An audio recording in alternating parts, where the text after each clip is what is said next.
Prayer, please remain seated, Simon. Almighty God, as members of the Rangitikei District Council, we give thanks for all the good things of our district and the advantages we enjoy. We pray that you will give us wisdom and guidance as we conduct the affairs of this meeting. We pray for all the communities in the district we represent. Help us to be fair and honest in our discussions and help us to work together in unity for the welfare of all your people. Thank you, councillors. I have apologies from Councillor Pikiti Ora Hirura and Councillor Rokawa. I think there's no further apologies. Everybody else is here. Would somebody like to? Sorry. So I don't have an apology from Fee, so we just also move. You're so moving. Thank you. Seconding, Councillor Wilson. So Carter and Wilson, thank you very much. Those in favour? Aye. Those against? Carried. I'll call for conflict of interest declarations from councillors, please, with matters regarding to today. Councillor Loudon.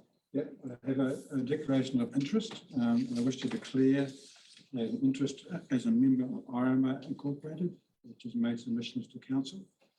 All submissions to be heard on in Martin on 11th of May 2023.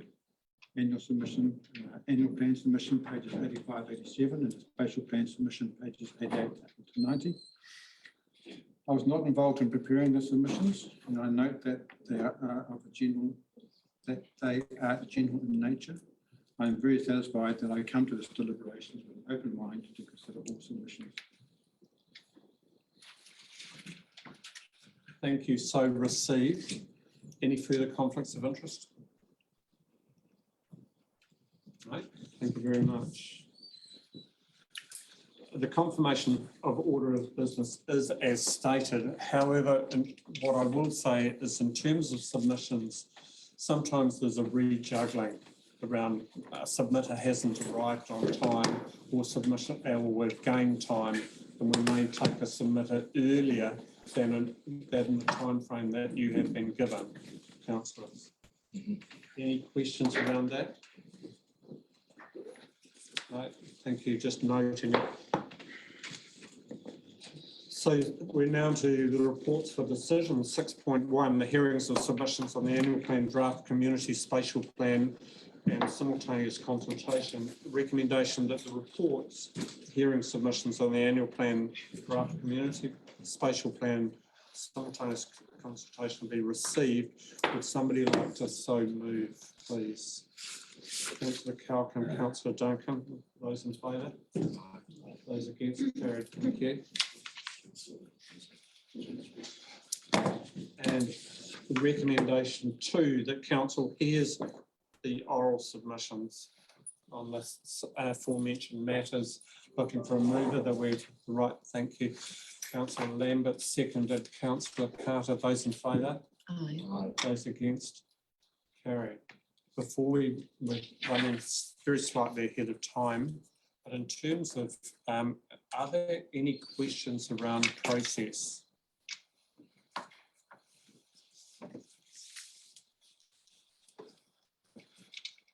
So just in terms of councillors, the way the submission process works is councillors have 10 minutes. How they use that time is up to them. But we do need to stick very closely to time. Councillors, you may, if there are 10 minutes in that time that allows questions, you may ask questions of the submitter. If submitters, you are unable to ask questions of council. But please, as I said earlier, this is the submitter's time. Please, this is not the time where you give your personal views on a matter. That is part of the deliberation process, which is very much a separate process. Any questions further about the process? Right. Steve, welcome to Welcome to the submission process. Are you able to start now? Yep, no, if everyone's happy with that. Your time starts whenever you start speaking, Steve. Press once. And welcome to you. Thank you everyone for the opportunity. As you know, my name is Steve Cross and I'm representing my business, which is V-Ray Sound and Light Design. And what you're going to be looking at up here is things that we've had going on over the last 10 years when we started serious about filming events. So this is only the last 10 years worth of stuff. This is one of the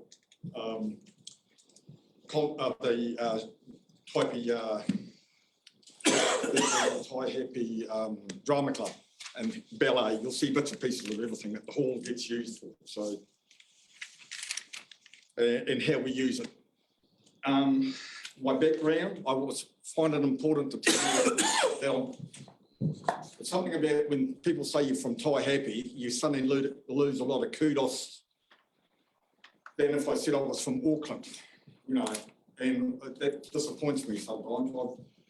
I've been in the business for 45 years of entertainment, and for over 30 years I've had the pleasure of working with Ariana, who's one of the best entertainers in New Zealand, and which has taken me on a journey of providing and building stages and lighting sets up and down the country, including 3 years at Sky City in Auckland in the late 90s.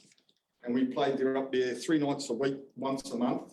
We took all our own tech and we ended up helping them set up things that they were doing wrong. So I learned, I had a shop in Taihape and it was a video lotto shop for 30 years. So in that time, I spent my life learning about everything and working with other like-minded people to get to where I am today.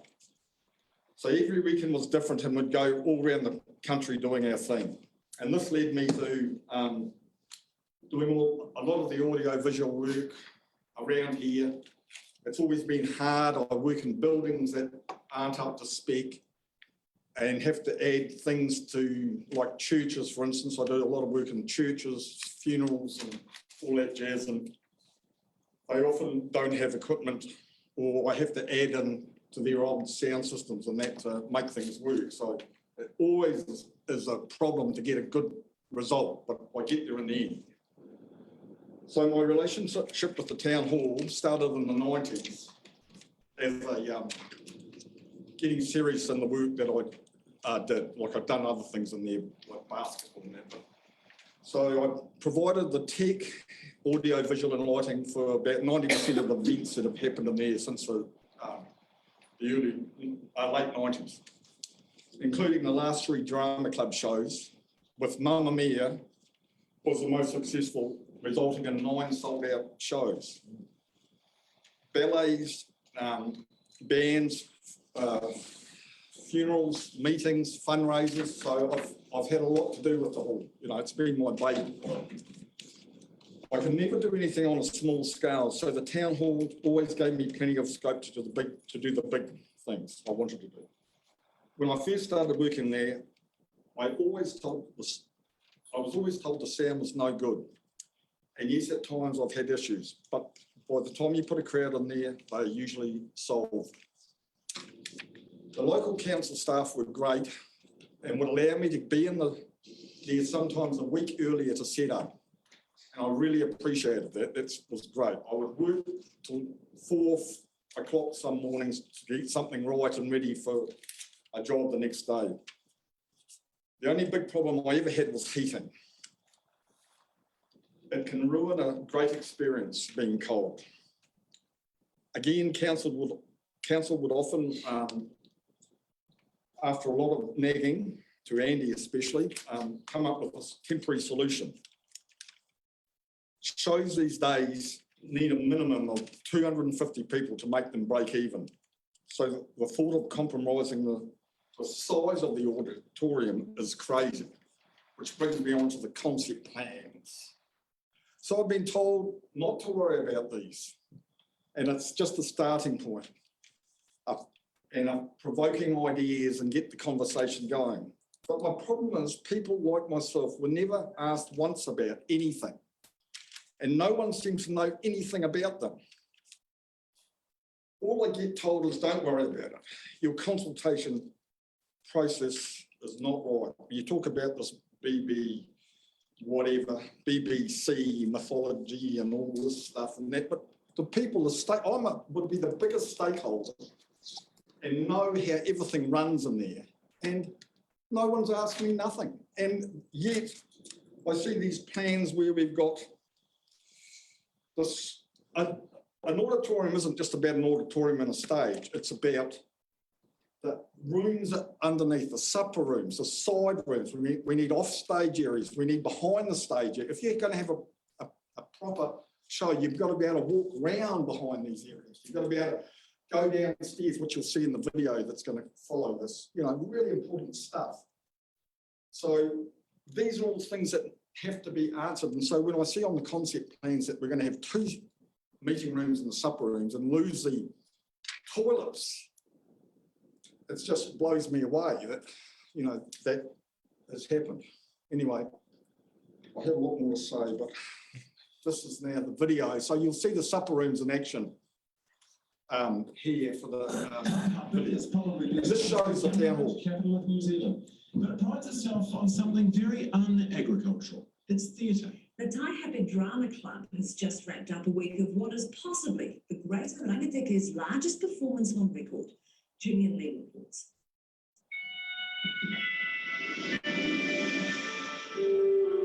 The sound of our nation's lorry drivers hurtling through Taihape on State Highway 1 bounces off the walls of the Hautapu River Valley like an auditorium of automotive audio.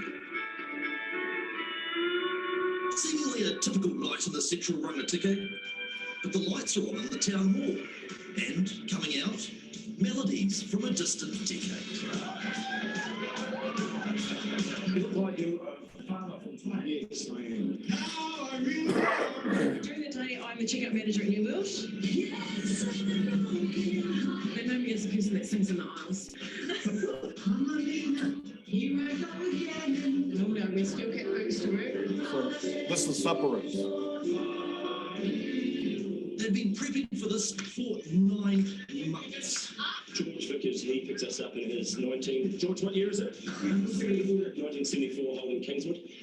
That's been through a fair few motors, but and it's got a bench seat, so there's 6 of us all packed in there, and it struggles up the Mangaweka Hills. Just how much I miss since the day we parted. Why did I? It's not something you'd imagine normally out there, you know, out singing and dancing. No, but it's a good place to be because you haven't got any critics. I got called in the last week because the guy over there got tossed over some railing by a bull and nearly broke his neck.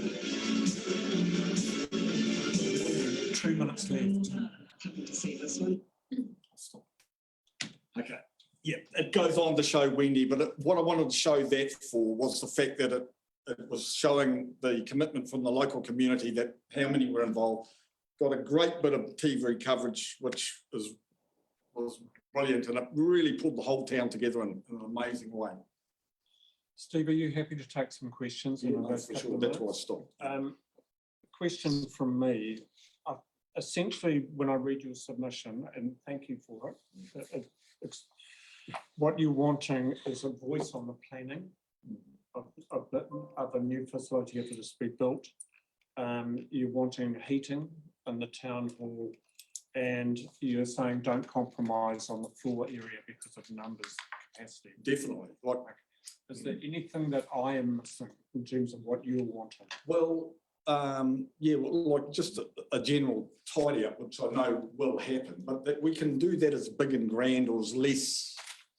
It's probably better for me that we do less as the hired help, but like I'm all wanting to get the stuff plumbed in the right way rather than find that I come in and it's all been half done the wrong way and I'm going to be pulling my hair out because it's not right.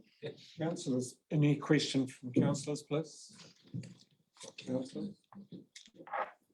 Sorry, Councillor Louder. Thank you. I found that very helpful. the acoustics in the town hall, as the town hall stands now.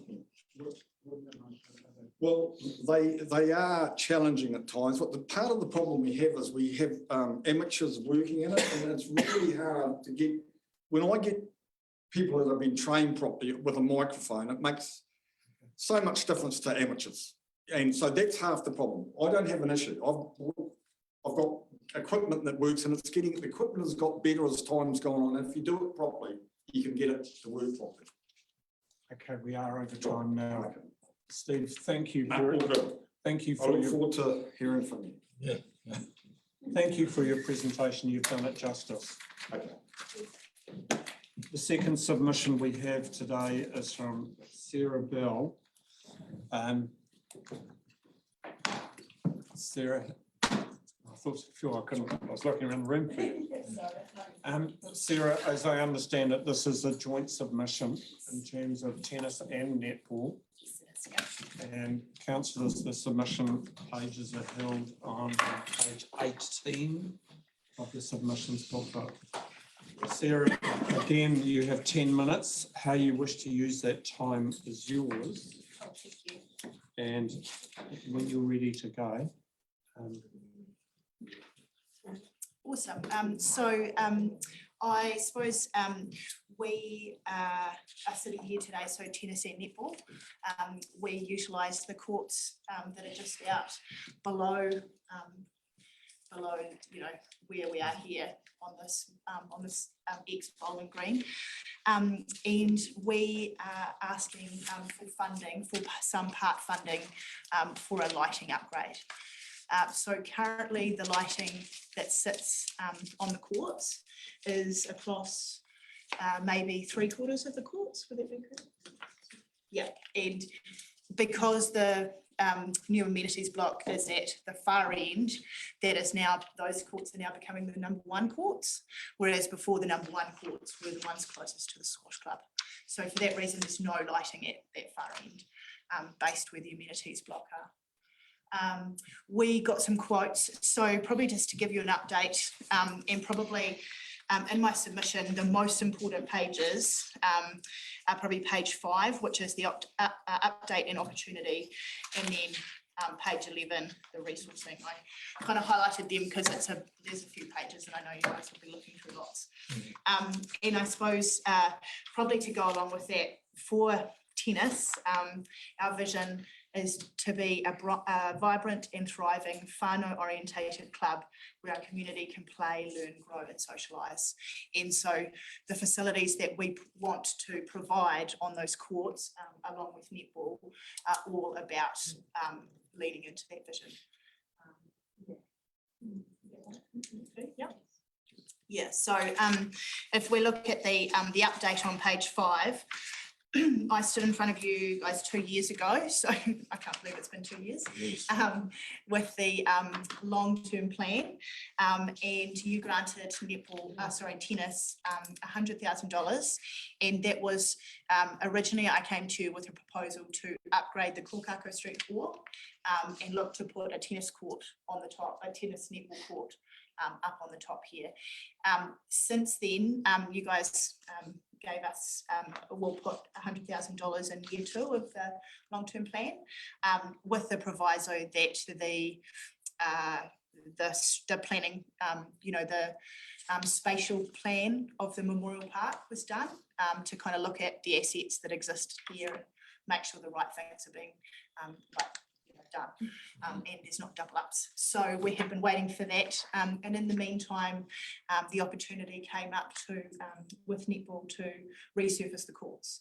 So we decided to use some of the money, and talking with Galen, and we used $40,000 for our portion of the surfaces to get resurfaced from Taihape. So we haven't, they've had a terrible summer, so we haven't, we're not supposed to be in this summer, but it's looking like it'll be next summer now. So we were supposed to be first off the block, but it's a bit cold in Taihape, so it's going to be in December. It's booked in for, which will be amazing. Yeah, So that's kind of where we're sitting there. So we used $40,000 for that, and we used $40,000 for all new nets and poles to go in along with that. And so kind of the opportunity that sits with us at the moment is we went to Alf Downs and asked for some information about a lighting quote. And from what we've seen, you have to light to the smallest ball. So tennis being the smaller ball, which means that we need superior lighting for both the clubs. And so on page, where was that? Sorry. Page 11 is the resourcing. So that's how much we are kind of talking about, to get straight to the point. I mean, the thing is, and I'm sure everyone will have read the submission where we talk about the benefits to the community. It was interesting when I went back over our club numbers. As a whole club, we've gone from 120 people to 155 in 2 years. So we've upped our junior numbers about 70%. So we definitely are growing, and I suppose helping more of the community. More of the community is benefiting from tennis and netball. Your stats were up as well. Yeah. So on page 11, yes, that's the resourcing. So the quote was for 116,000, which I nearly fell off my chair when I saw that. And but in talking with Alf Downs, it seems that lighting just seems to cost that much. If you're wanting to get an even stream of light across the whole courts, I suppose in Taihape, we've got the amount of courts that a place like Levin. So a population of Taihape wouldn't usually have 5 courts all in one go. So things are slightly more expensive when we're needing to fund them. The idea of having these lights, it was a really good proposal. The poles need to be higher so they're directed down, because otherwise if they're any lower, they can the light gets directed across, which may cause light nuisance around the park and out perhaps into the housing. So that's why they've got to be quite high. So we're proposing to use $50,000 of our remaining funding that was originally pledged with the long-term plan for tennis.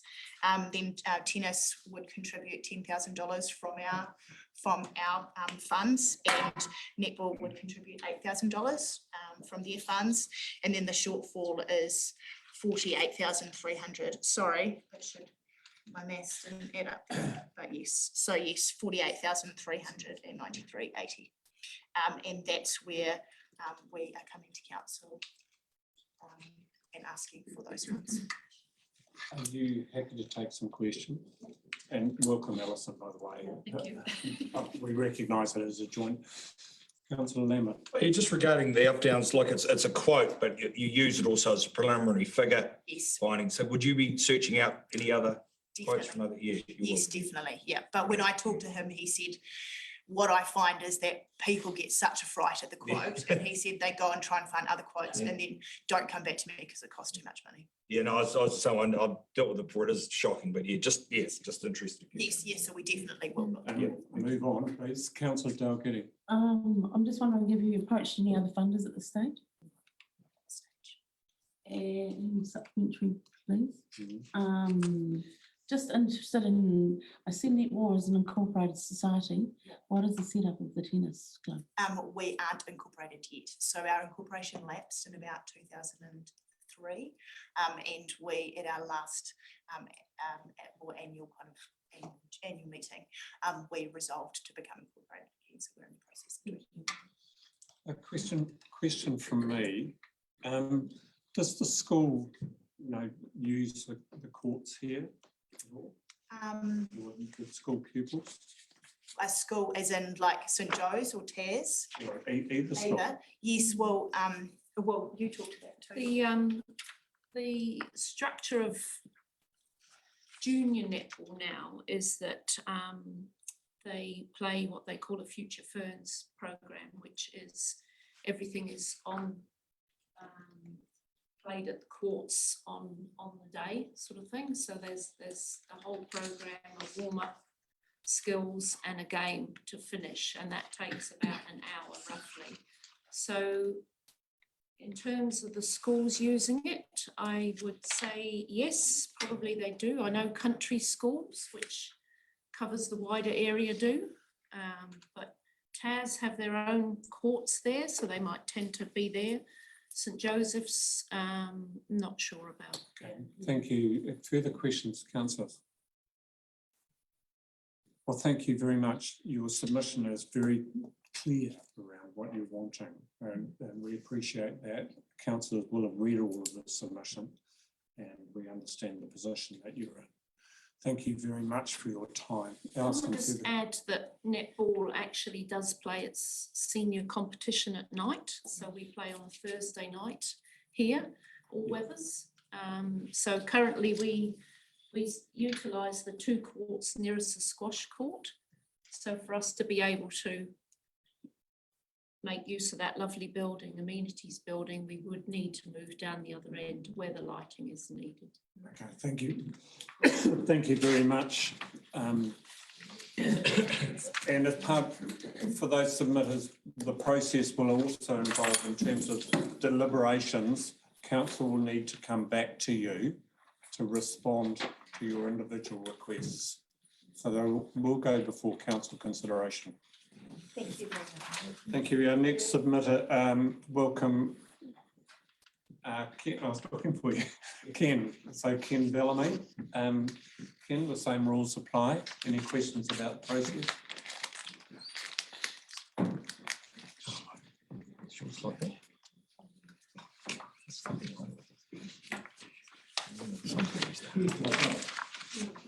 This, Ken, your submission refers largely to the community spatial plan, page 122. How you use that 10 minutes is up to you. Okay, cool. Well, I'm Ken with the big ideas, and I've got 3 matters that I want to bring to your attention, and I want you to consider it. First off, I'll talk about our beloved grandstand. Now, you do recall that we have 640 people who were opposed to the amenities building and quite clearly wanted to retain our grandstand. They had no talk of converting our grandstand into another public facility as a library, which has been proposed in the plans. And I think that we should stick with the 640 voters and say we need to do this delayed work on our grandstand. Now, since my interest in that grandstand, I've done some further research and as to the ownership of the grandstand. And it was interesting that in 1919, there was a meeting between senior Māori of this Mokai Pātea region and the council at the time. Now, senior Māori had approached the council at that time to put together a proposal to make a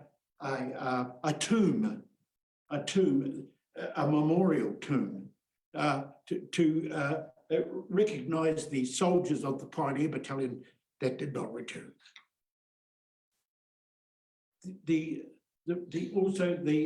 Māori also put up funds to get this proposal off the ground and get it running. Now, we know that somewhere around about 1924, that project was finished. Now, unfortunately, my research, I haven't been able to push it even further to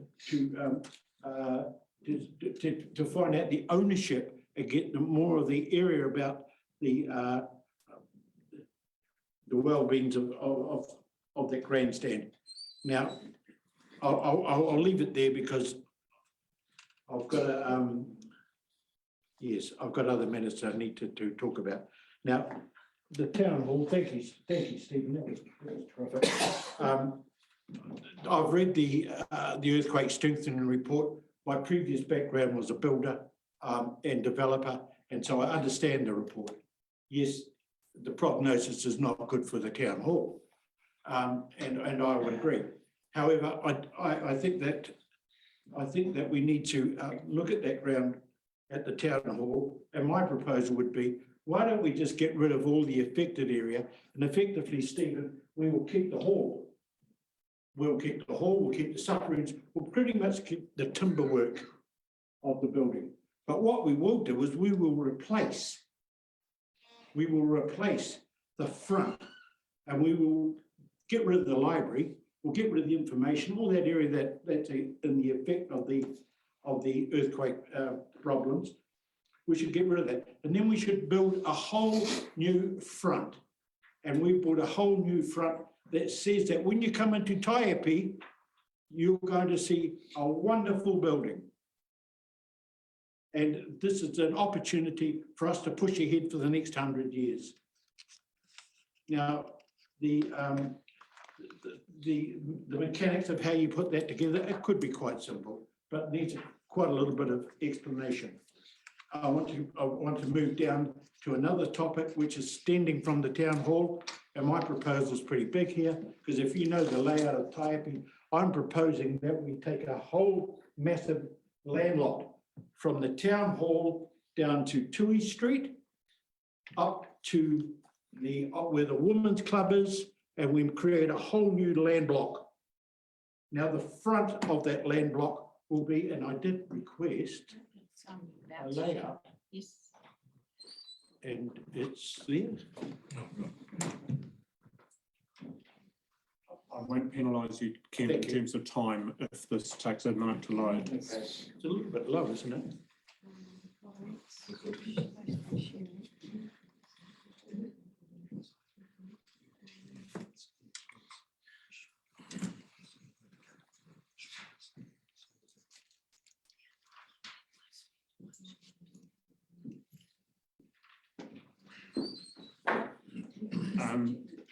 If we can't load it, we will certainly. Okay, let's move on. Ken, you can take it, that we will check on this and make sure that councillors are aware. I am aware of the areas you're talking about, obviously, and Taihape Ward Council, Northern Ward Councillors will be as well.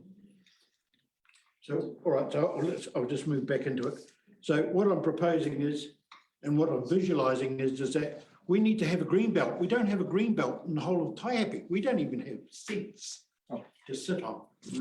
Oh, that's the town hall. Do you want the next one? Yeah.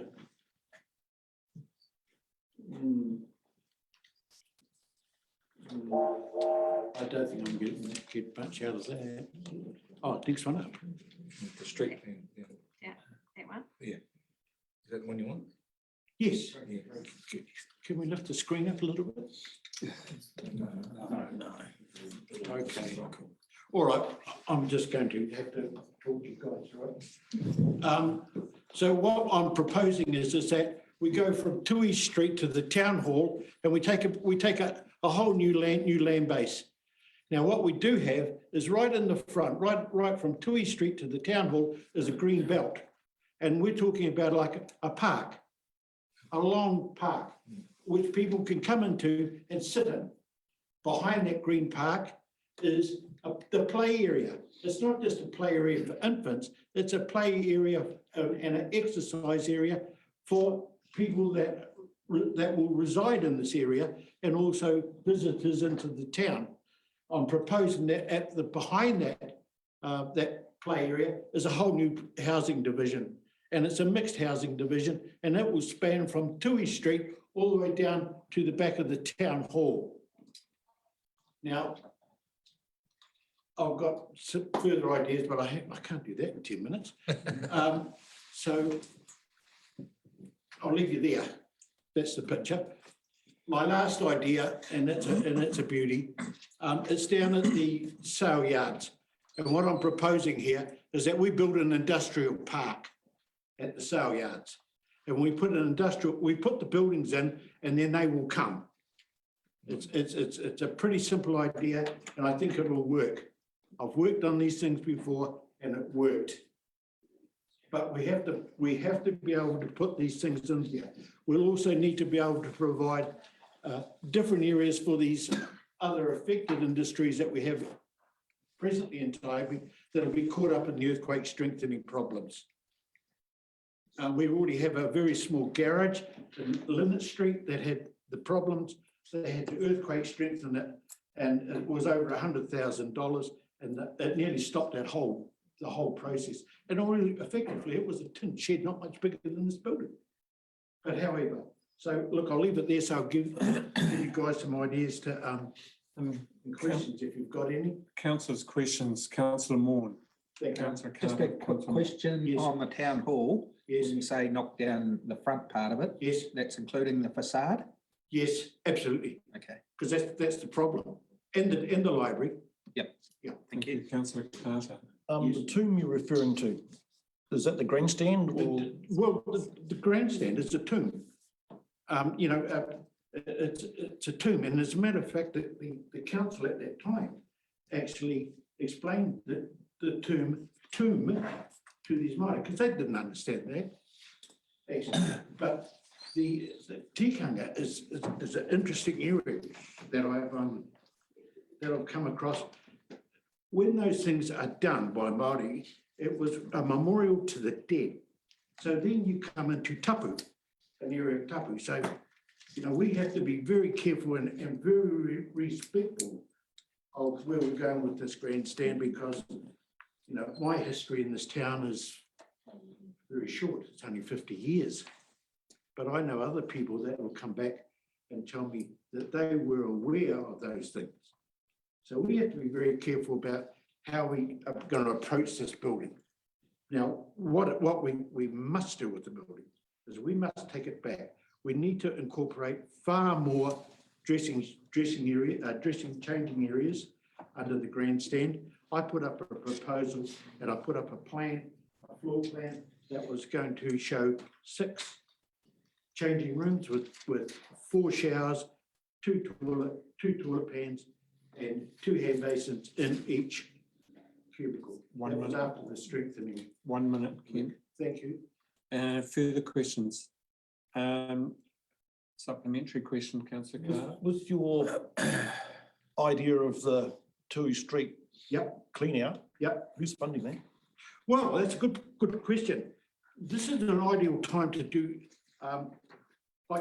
we've got Kiwi Saver. How about Taihape Saver? So we take investments. We invest in it.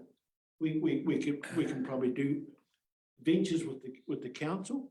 We get private investors in, and that would take care of the development over there. It may well look at the industrial park. There is going to be a whole lot of new money coming into this town shortly. Okay, I'll need to call it quits there, Ken. Thank you very much. I admire your wide-ranging thought process. Yeah. The next submitter we have is Philippa Williams, Fairburn Holdings, with regard to the annual plan. Philippa, are you here? Yes, thank you.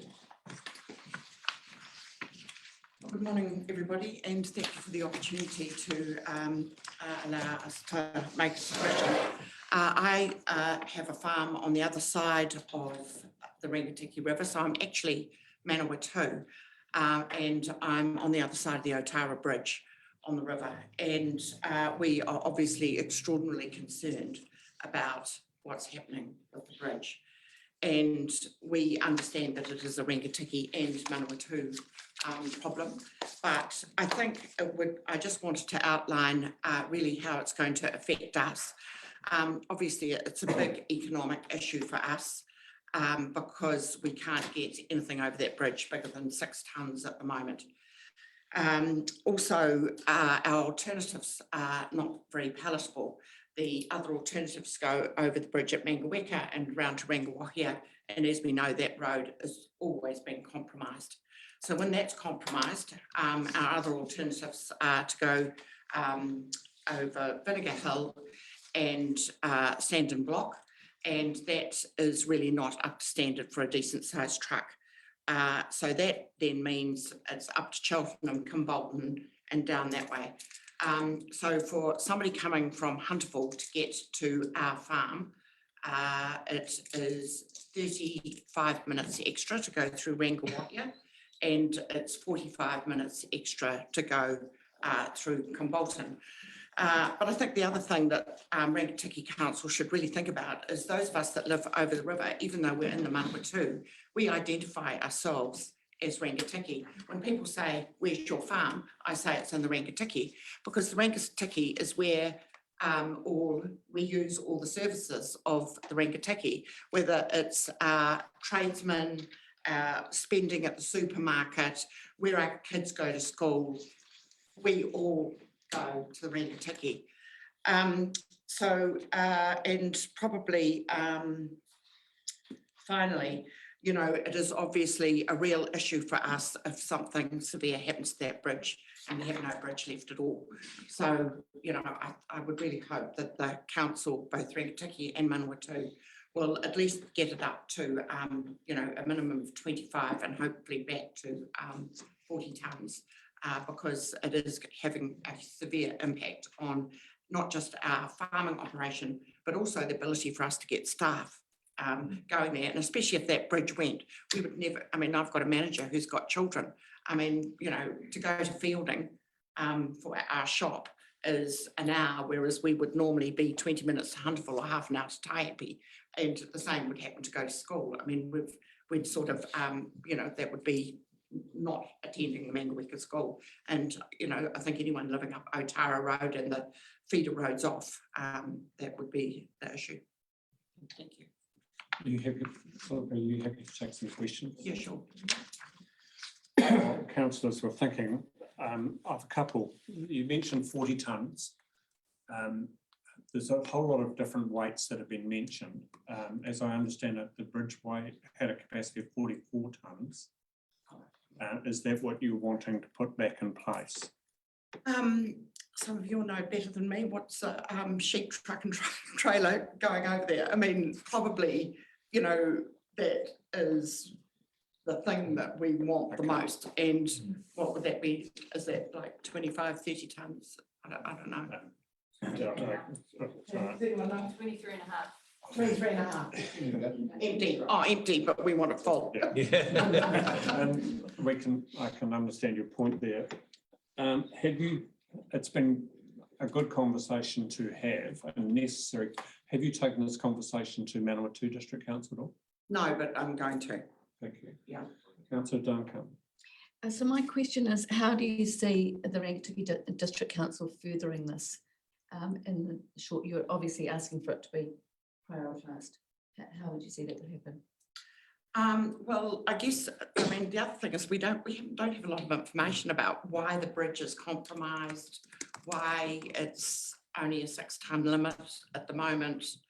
And, you know, I mean, we would hope that the Rangitikei and Manawatu councils would get together and restore the bridge. I mean, surely that's what we pay our rates for, to be able to get, to have, especially as there are businesses, get our business, be able to keep our businesses viable. Thank you.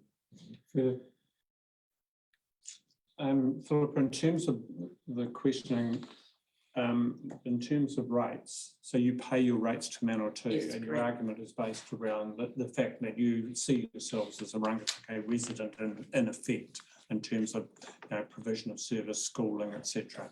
So I take on board that point. So I can leave it there. Any further questions from councillors? So I just have one question, like, you know, Technically speaking, you can't ask questions yes, of no, that's us. fine. That's right. Okay. But if you want to make a point that we could interpret to be a question, I may avoid some attitude. Well, we would expect that it is equally of it is equally the Manawatu and Rangitikei's problem, not necessarily just the Rangitikei, but we want both councils to know the importance for us of both sides, but in a lot of ways it's actually going to affect the Rangitikei more than the Manawatu, because this is going to be all that business is just not going to come to the Rangitikei. Take your point, and you didn't frame it as a question, so I'll accept that. Thank you very much.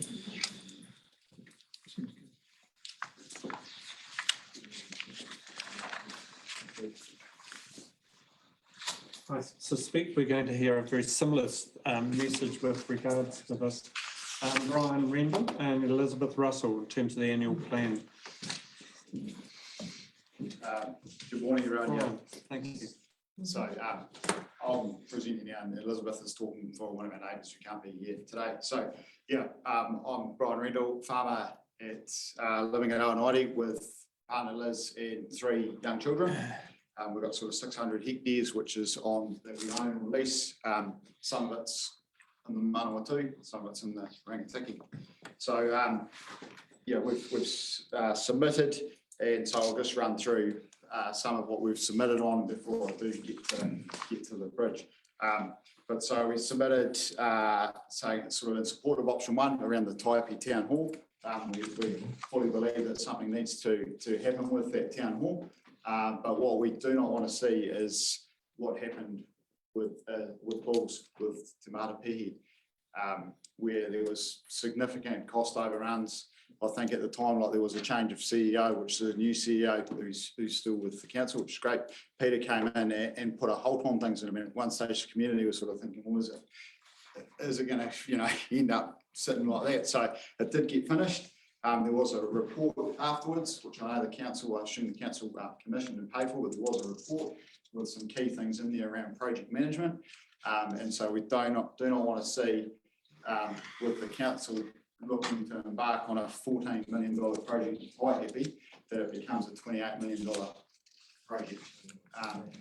And so, I mean, one of the key things out of that review was saying compelling business case demonstrating a given project's alignments with long-term strategic goals as well as commercial viability is fundamental to a successful outcome.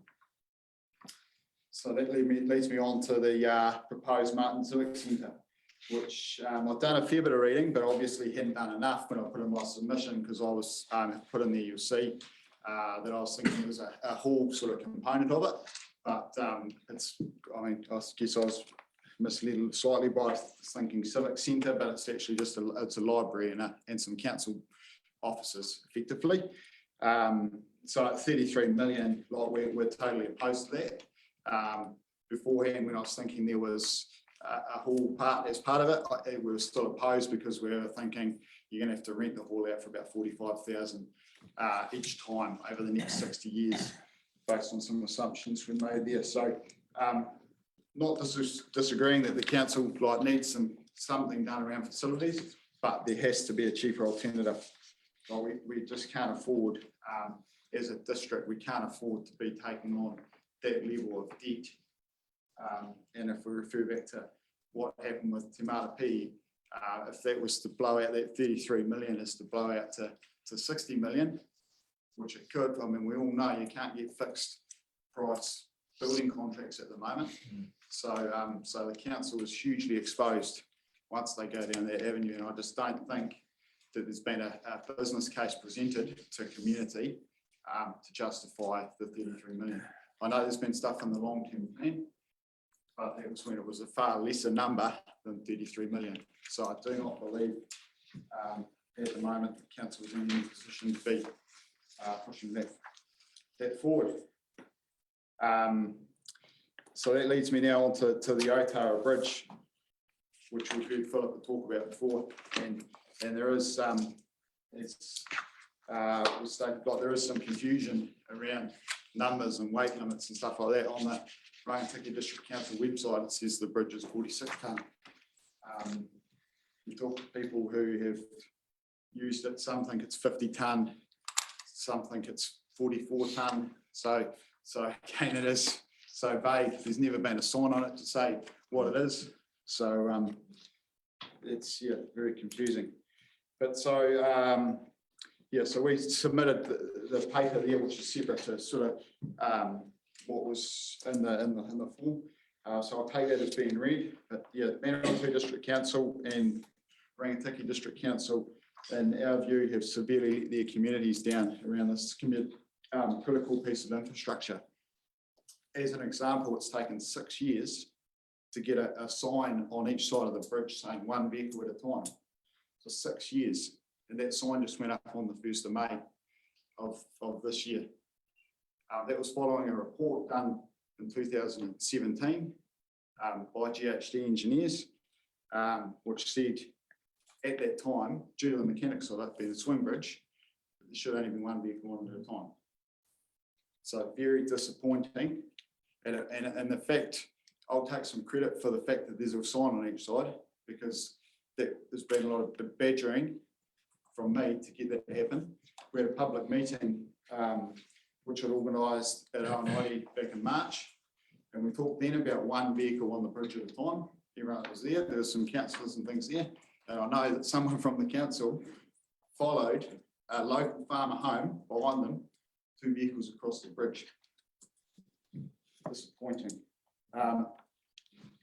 So yeah, so I don't know whether how many is, or I can't ask questions, but so I don't know whether how many of you have seen the report by GHD in 2017, but I'd strongly suggest that if you haven't got a copy of it, that you get one, because there's a lot of facts in there, and there's a lot of things in there which potentially have led to the situation that the community is in now. So yeah, as part of the GHD report, there was a program of work set out to happen over 5 years. It's pleasing that a lot of that work did happen. It was framed out that there's one piece of work that wasn't done, and we're now sort of sitting at 6 years, which there was 850,000 projected to be spent on sandblasting and painting the bridge. And at the time, it was decided that it needed to be done, sort of straight away. So it was got pushed out, which is prudent use of money. But now that we're sitting at sort of 6 years, which is longer than 5 years, that 850,000 hasn't been spent. So it must be sitting somewhere in council's plans or bank accounts between the 2 councils. So we on page 58 of the submission, the pack there, is where we've put some recommendations in, which we'd like tabled today, and around coming back to us with answers to those points.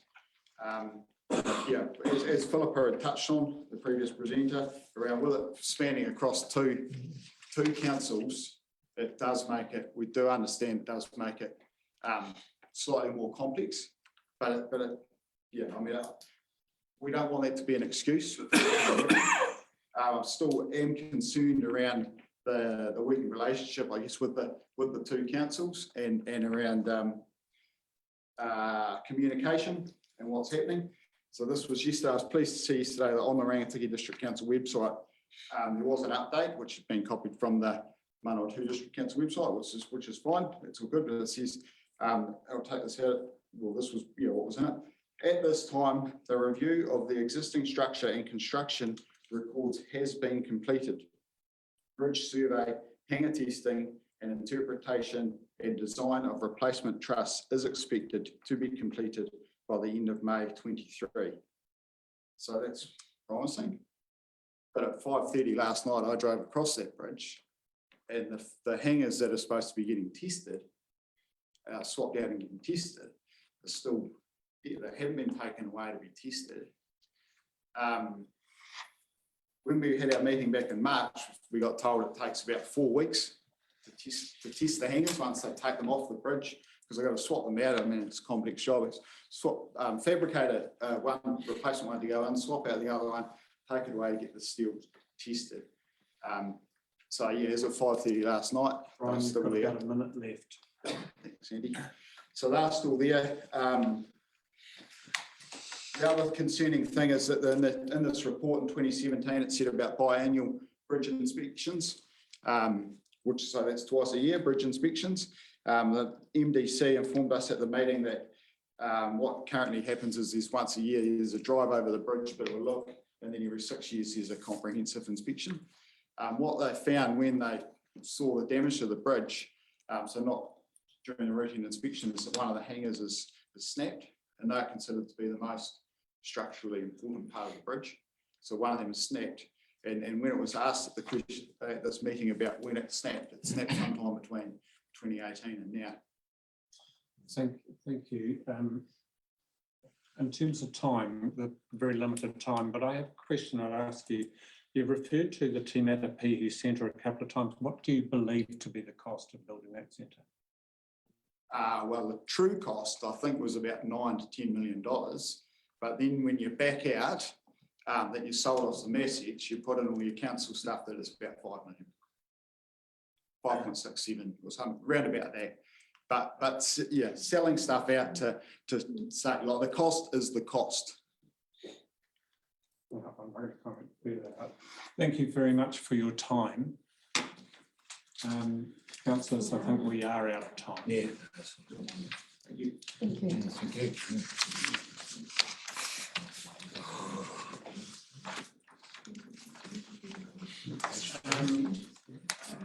The next submitter is Angela, and is that coming in via Zoom?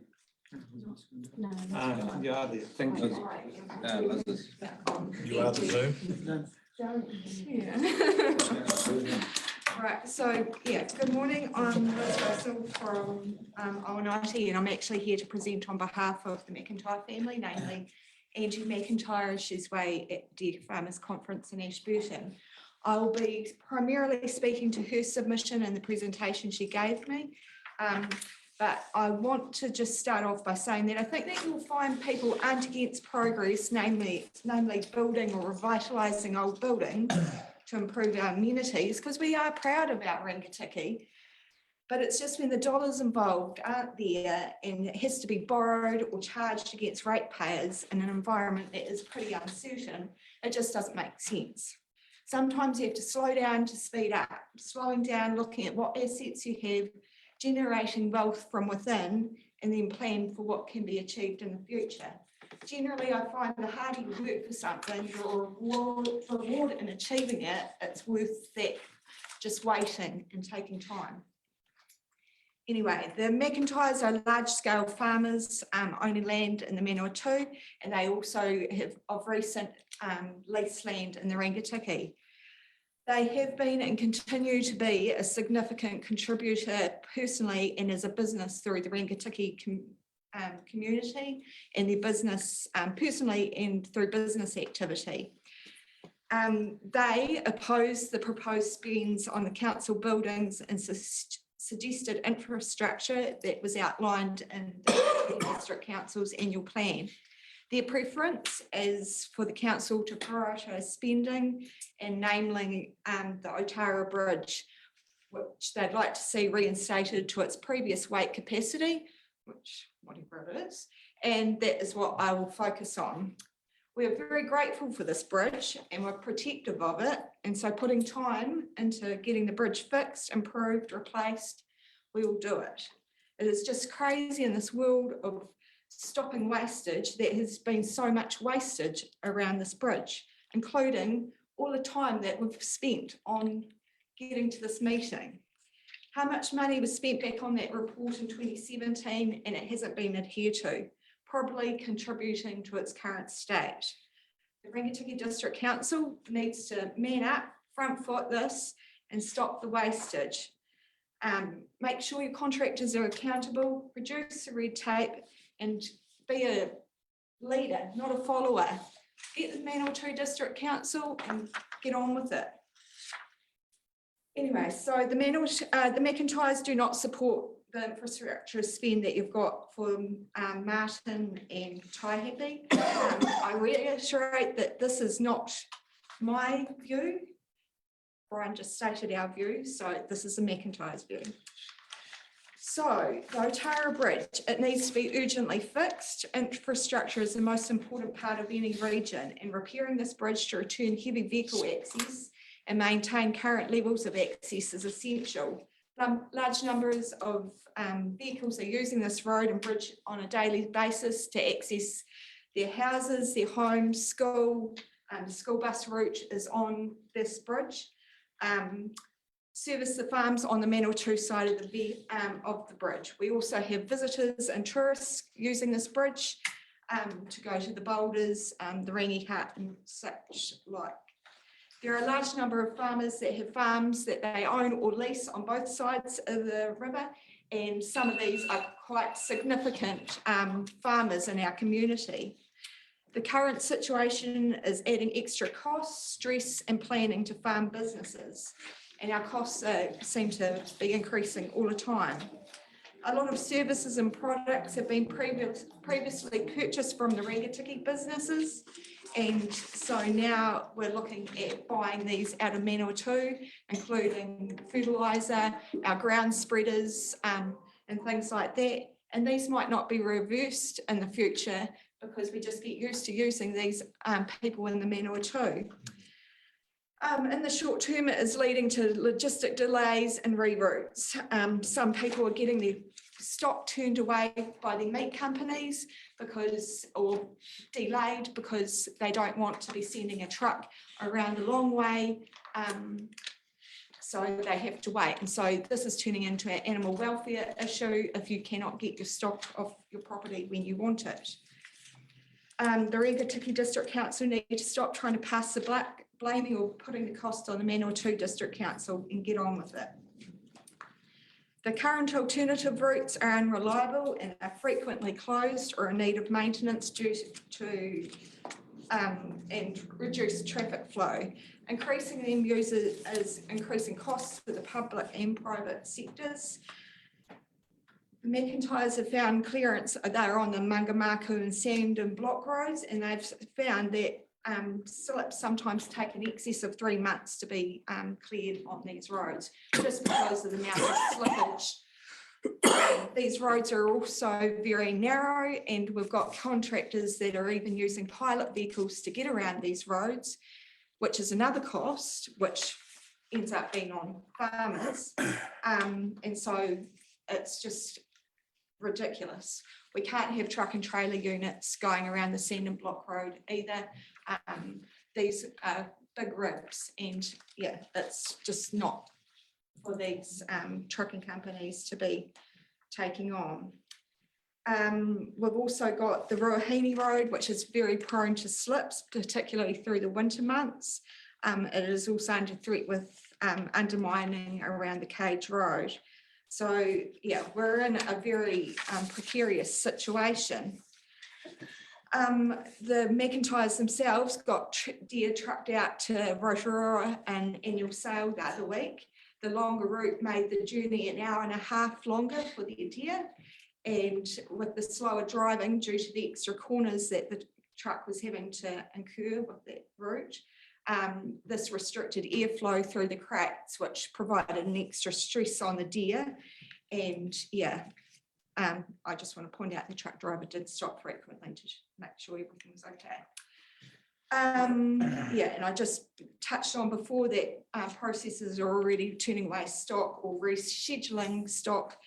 We sent her away cattle the other day, and yeah, it was a bit of a nightmare with truck drivers not realising the big distance that they had to come around. Then they went the wrong way. So we're all adding extra cost.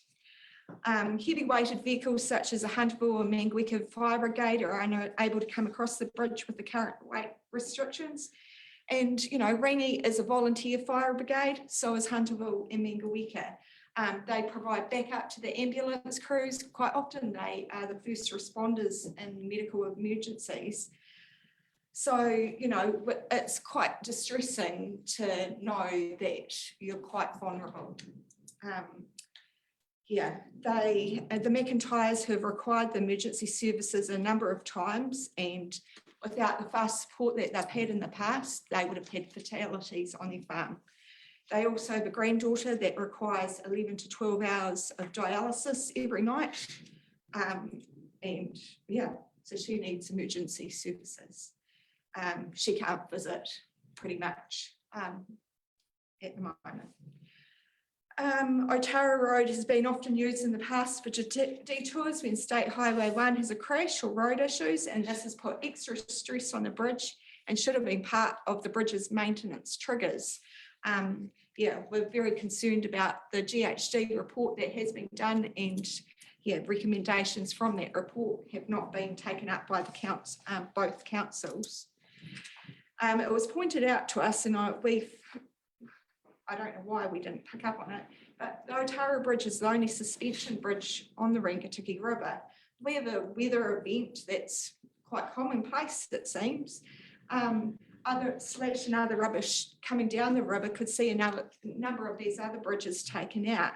And yeah, it's quite amazing when you go up to Megawika and see the amount of trees and stuff getting One minute. yeah, getting stuck in the barriers of the bridge.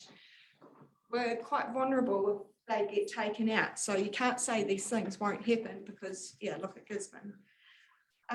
So we'd be totally cut off. I know that the Targa Rally and other events, car events, have been a concern to the McIntyres in the past due to their deer, and I'm wondering whether in council's support of these events, whether any concern about our bridge had been raised with these rally organisers. Anyway, in conclusion, stop wasting time and money on buildings that don't make financial or logical sense. Fix the mistakes that have been made, fix the bridge, and we can all get on with generating money to spend on things that we want to spend on. Thank you very much for your submission. Councillors, we are out of time.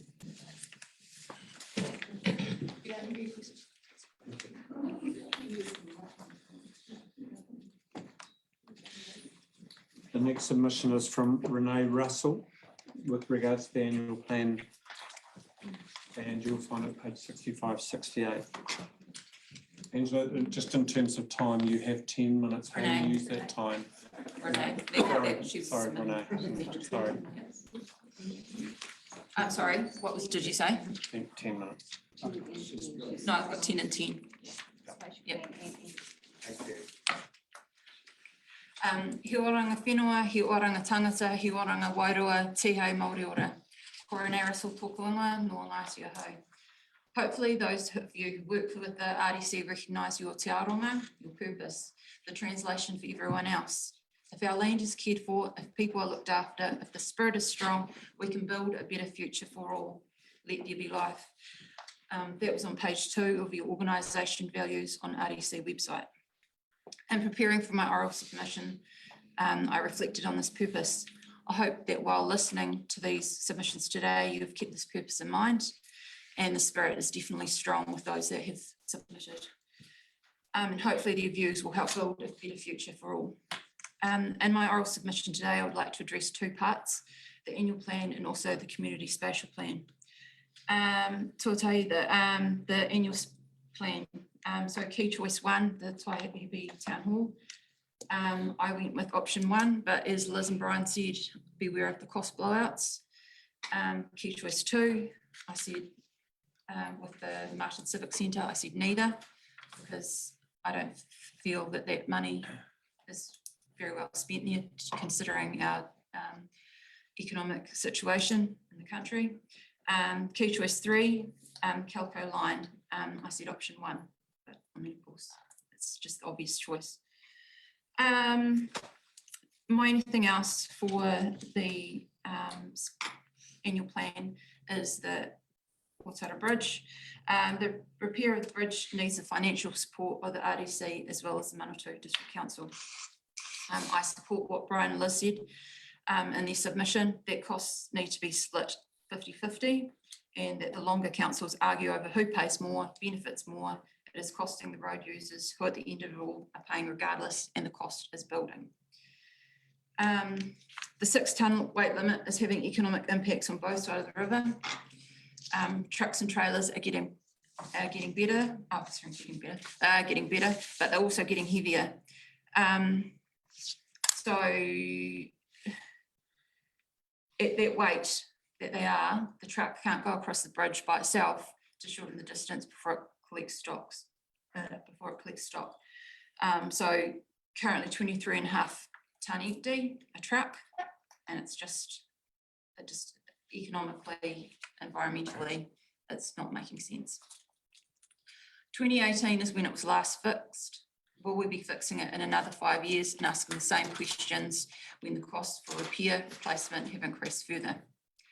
I refer back to Te Aronga, He Oranga Tangata, the people are looked after.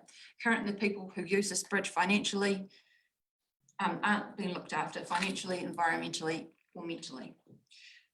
There are tolls to the people on both sides of the river. It was concerning, like Angie McIntyre said and Liz and Brian both said, about the GHC recommendations that haven't been followed.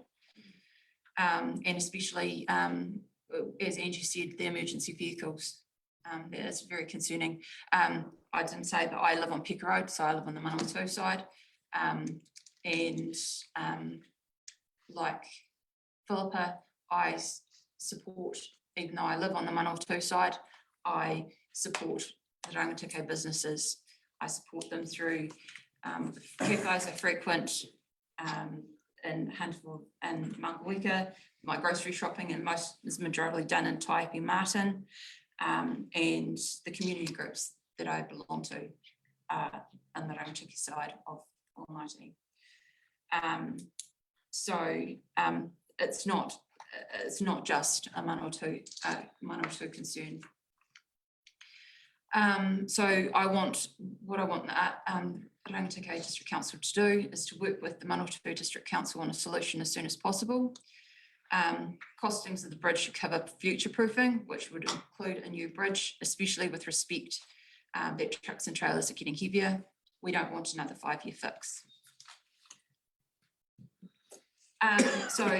Secondly, community spatial plan. I'd like to just before you sorry, say that, okay. is that all on the Yep. annual plan? Yep. So you have another 10 minutes on your spatial plan now. Okay. Thank you. Okay, so the second point, which is the community spatial plan, which in my case is Almighty. I support Gina Parks on her views of Almighty that she's submitted in the submission, which she said, a great little village, but there are several people who let the standard down with their antisocial behaviour and living standards. That small percentage lets the whole place down. There are tiny houses with dodgy, non-existent plumbing, and they're creating environmental issues as well as social issues. Makahini Lane, since the realignment of State Highway 1, that road is a disgrace.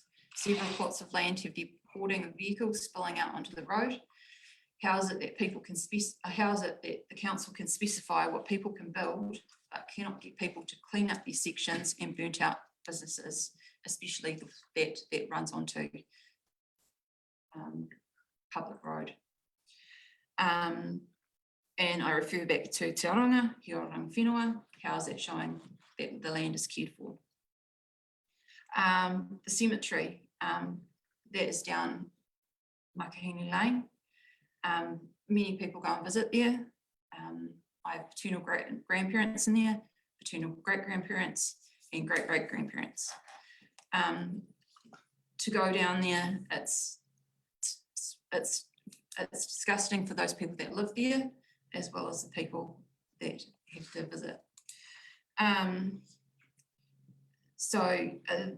These are an eyesore to the community, to the passing traffic on State Highway 1 and the main track line, as they and we will get a ringside seat. The Rangitikei District Council vision for Almighty said that Almighty is a green, safe and quiet little town with a well-used town hall, cafe, pub and sports club. In its current state, these areas are not green, not safe and do not encourage people to spend time in Almighty. In describing the location of Almighty, it used to be swing to miss the pub, blink and you miss it. That was when it was State Highway 1 went down Makahini. But with the increasing slums on both sides of the road, please let it not become, please shut your eyes tightly. We want to build a better future for all. So what I want the council to do is I want to support them to support the community and the wairua of those people in the community and the businesses and crack down on these tiny houses with no plumbing and rubbish on public roads. Funding initiatives for planting of natives through the village to beautify, such as the planting, along State Highway 1 before Calico Line. But I mean, there is other examples of So action point 1.2, support the redevelopment of the community hall. That's another thing that I talked about. I'm a member of this committee. It's a committee it's a hall that we've had for over 100 years. In 2022, so last year, we had the centenary of the cenotaph, but there has been events that have been held there. So we're trying to create opportunities to use the hall more. We're fortunate to have this treasured photos of servicemen and women of World War I and World War II from our district in our hall, which makes it even more special to the Almighty district. Funding was currently, we're in the process of applying for duddings for maintenance costs, but we're looking further into funding offered by Taihape District Council, and I've spoken to Jill regarding this, like the Community Initiatives Fund, so that we can promote community events. Upgrade table tennis tables, badminton nets, and possibly other equipment, since these are things we've offered at all in the past. The Community Initiative Fund would be a good fit, since such activities develop community cohesion and community resilience at the same time as using our hall. But this fund closed on April 17th, and I couldn't find a date on the website, so maybe this won't open again until September. So what I would like in the meantime, I'd like support identifying if there is other funding available to promote the use of our hall. Then my last point is the right-hand turning bay. So I would like Angie McIntyre did she submit on this? No. Okay. But I know there are people in the community that we have talked about this, that currently when you're travelling north on State Highway 1 with vehicles following and you wish to turn into Waitara Road, you need to pull to the left and wait until it's clear, but some people sit in the middle. So this creates issues. So sometimes you have multiple vehicles turning, with some pulling to the left to wait, and another will sit in the middle. So I've been in the situation where I pull to the left, another person is pulled to the right, and then they have an oncoming vehicle. So where is that vehicle supposed to go? It gets pretty harrowing. Events at McIntyre Reserve are with multiple vehicles will be sitting in the middle or the left of the road. So this creates an issue. Other vehicles parked on the side of the road, creating less space. So this is sometimes police vehicles, sometimes speed cameras, sometimes just people just pulling off, just wondering where they're going to go. And also we have, as I said, the police vehicles parked further up the road, creating a distraction. We need a right-hand turn bay like Gorge Road to look after the people who use it. I did submit a photo of those, of that intersection of the Gorge Road. And I'd like my photos showing the two intersections to be tabled as a document. So there you have the Waitara Road, and up ahead is a police vehicle. So generally you would pull to the left and wait, but when we have multiple vehicles, it is an issue. On the next page is Gorge Road. So Gorge Road has the right-hand turn bay. So like the turn onto Gorge Road, the Otara turn is on State Highway 1, has a railway crossing across there with lights, and is a non-exit road, a feeder road. But unlike Gorge Road, Otara Road has a lot of events at the near end, such as we've got cross country, schools country, and inter-school events, so there's multiple events of those. There's Tough Kids, there's, of course, the Almighty Sports, and yeah, and there is lot of. Oh, yeah, so tough kids as well, yep. So on the tuning, we have the visitors to the sports day, the tough kids, the cross country, so people that might not be familiar with it, might not know where they're supposed to turn. We've got tourists travelling through to Whitecliff Boulders, and we can have the almighty bus of Hunterville school children that are turning that. So they're they're in a very vulnerable state, depending on where they are and depending on who's following them. So what I would like the council to do, I'd like the mayor to advocate on our behalf to Kokako Tahi. We would like a right-hand turn bay at this intersection of State Highway 1 and Otara Road, Almighty, like You that. have a minute left on the spatial plan if you want any question time. Yep, like at the intersection of State Highway 1 and Gorge Road, Obutu. So. You happy to take questions on the spatial plan? Yep. Any questions around that? Councillor Duncan, then myself. Just a quick question. Thank you, Renee. You said that you support Gina Parks's submission, and you've also mentioned several things that she's also mentioned around safety, non-compliance of sewage, behaviour, clean-up, feral dogs, for instance. Yes. How do you see, are you aware, for a start, that we do have a dog control policy, and how else do you see the council helping with some of those compliance issues? Well, considering it is feeding onto council, public land, so I feel that there should be some support given to the community and to those businesses by showing some action and doing something, as opposed to once and then not again. And then it just goes back to the same state. Yeah. Thanks. We're out of time with regard to the spatial plan. You had a couple of minutes left in terms of the annual plan. Are there any questions from councillors around the annual plan part of your submission? Just a question from me. You talked about some different weight limits and the public meetings that we've had. There was conversations around 60 tonnes, etc. Can you tell me what you are wanting in terms of the repair or replacement or whatever of the bridge in terms of tonnage? Well, it would be good if it was brought up to pre-standards, but that answers my question. As the truck and trailer, if it is 50, could be 54 tonne if it is loaded. So as such, it wouldn't be allowed to go on that road, on that bridge.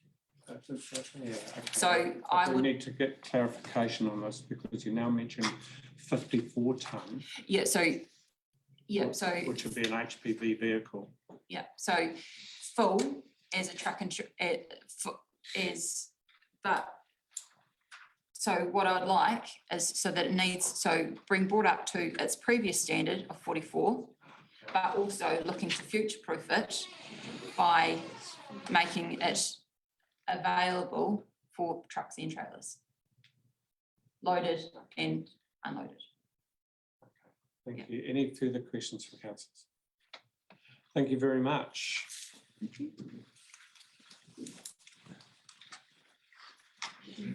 The next submission is from Gina Parks, Aongaiti Farm Cottage. Gina, thank you. The time is yours. Hi, I'm Gina Parks. I wear a few hats. We're farmers that farm on both sides of the bridge, but I feel like all of that's already been covered. I run a farm cottage and it's quite a successful little business, and I get lots of international, I get lots of people from New Zealand and overseas, and just feel like Aongaiti is taking a backward step with antisocial behaviour, mess, people not cleaning up, the rubbish up and down the roads is just horrific. I've got my own farm that's down the road towards the Makahini Viaduct that's on our land, and I drive up and down there several times a day, and the rubbish is really, really bad. which ends up on our farms. Yeah, I don't have much planned, but I was just going to come and talk to you. I get a lot of people in the village talking to me, especially about the pub. The pub's a good business. You sit at the pub outside on a Sunday having a beer and having lunch, and it's a lovely meal. You look across the road and there are cars, burnt cars and trucks down Makahini Lane. You look towards Hunterville, there are burned out cars in a paddock on the road, probably with a few tents of people that have parked up there to live.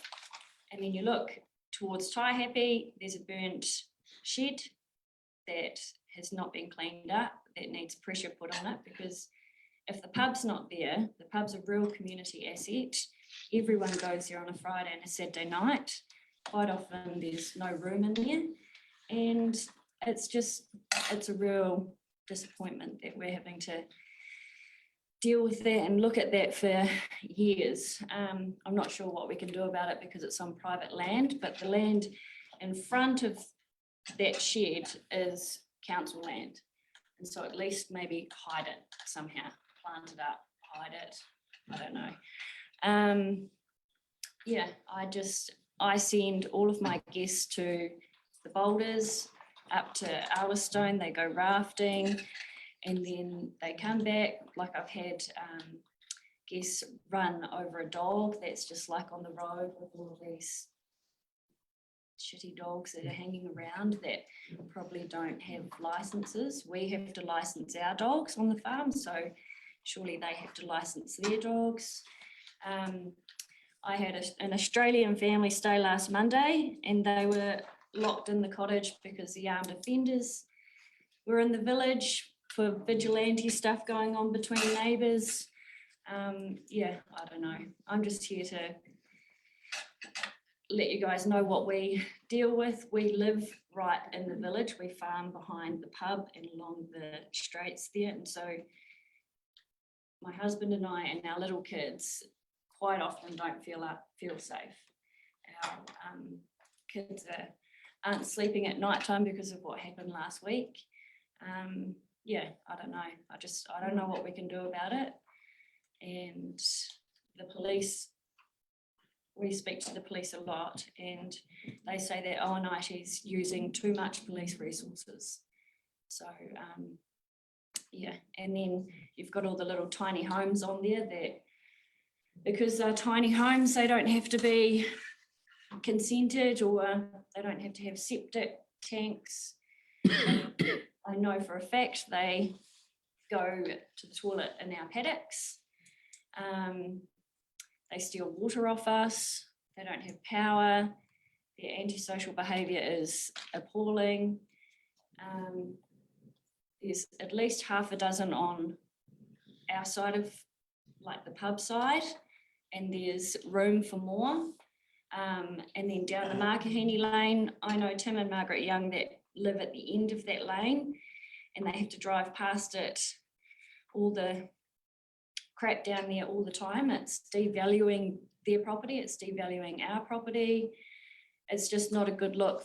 We're trying to encourage people to come and visit the Rangitikei. There's been a real boom in the last, since COVID. Lots of Wellington people are coming, lots of Auckland people are coming down because they're seeing how beautiful it is, and the river and the cliffs, and then they show up and it's actually not like that. So I don't know, it's the whole Instagram reality versus reality thing. Like, what you see on Instagram isn't what's actually going on. So yeah, when you guys drive home today, because I know a few of you are going to drive past ONIT, go slow and see what's actually going on, because it's not charming, and it could be. So that's all I've got to say. Are you happy? You've got a couple of minutes left. Gina, are you happy to take some questions? Yes, if there is any. Questions from me. As an outcome, what I think that you're wanting is for the council and chief executive and council to investigate what powers we would have we moved a house on, bought a section, because we knew the people, anyway, bought a section, moved a house on, and we had to make that house up to new build standards. And yet these other people can move on tiny, like there's people live in containers and stuff, and they don't have to do anything. Yeah, supplementary to that, then I'll go to Councillor Morn. In terms of cleaning, you touched on it, they are private entities in terms of burnt out cars and rubbish, etc. I don't know what we can do, Okay, but thank you. That answers- it's there. But we do recognise the problem and we feel sympathy with you, believe me. Councillor Moore. Yeah, I was just going to ask, is the land they are on privately owned? Do they own it or are they squatting on it? Or are they? There are squatters, Yeah. and then there are private. Yeah, they do buy the sections because they're cheap. Yeah, but they're not big enough for their own septics. Either. Yeah. Yeah, thank you. Further questions? No.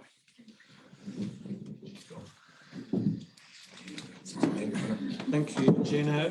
Next we have the Russells, Shirley and James. And this is regards to the community spatial plan.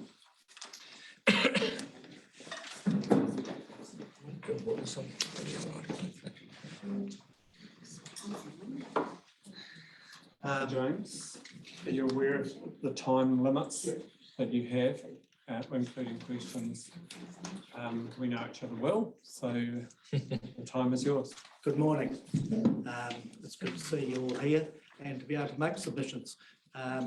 You're lucky you've run out of Russells as soon as we get here, because if you had some more, you probably had more. But I've lived on both sides of the river. I've got interest in both. And I was in the unfortunate position of when the bridge fell down in 1961, 62, when it was getting rebuilt. We'd all waited for so long to get that bridge built. And it's had an effect on me as a kid because we didn't go anywhere for 2 years. My sister got sick of her going around the back way of Sand and Block, and you sort of the Sand and Block is still the same.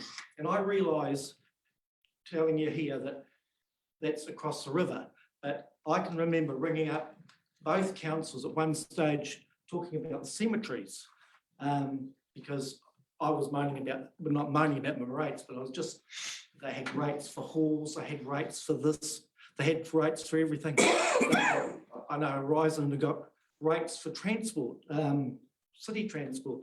We don't use the city transport, the buses I'm talking about, but we've got to this, they pointed out to me that they work, both the Manawatu and Wanganui working Manawatu and Rangitingi working together and on a lot of things, and that's understandable because, you know, the cemetery, for instance, the cemeteries, everybody from across the river gets buried over there if they're getting buried in Awanai. Well, if getting buried in Awanai.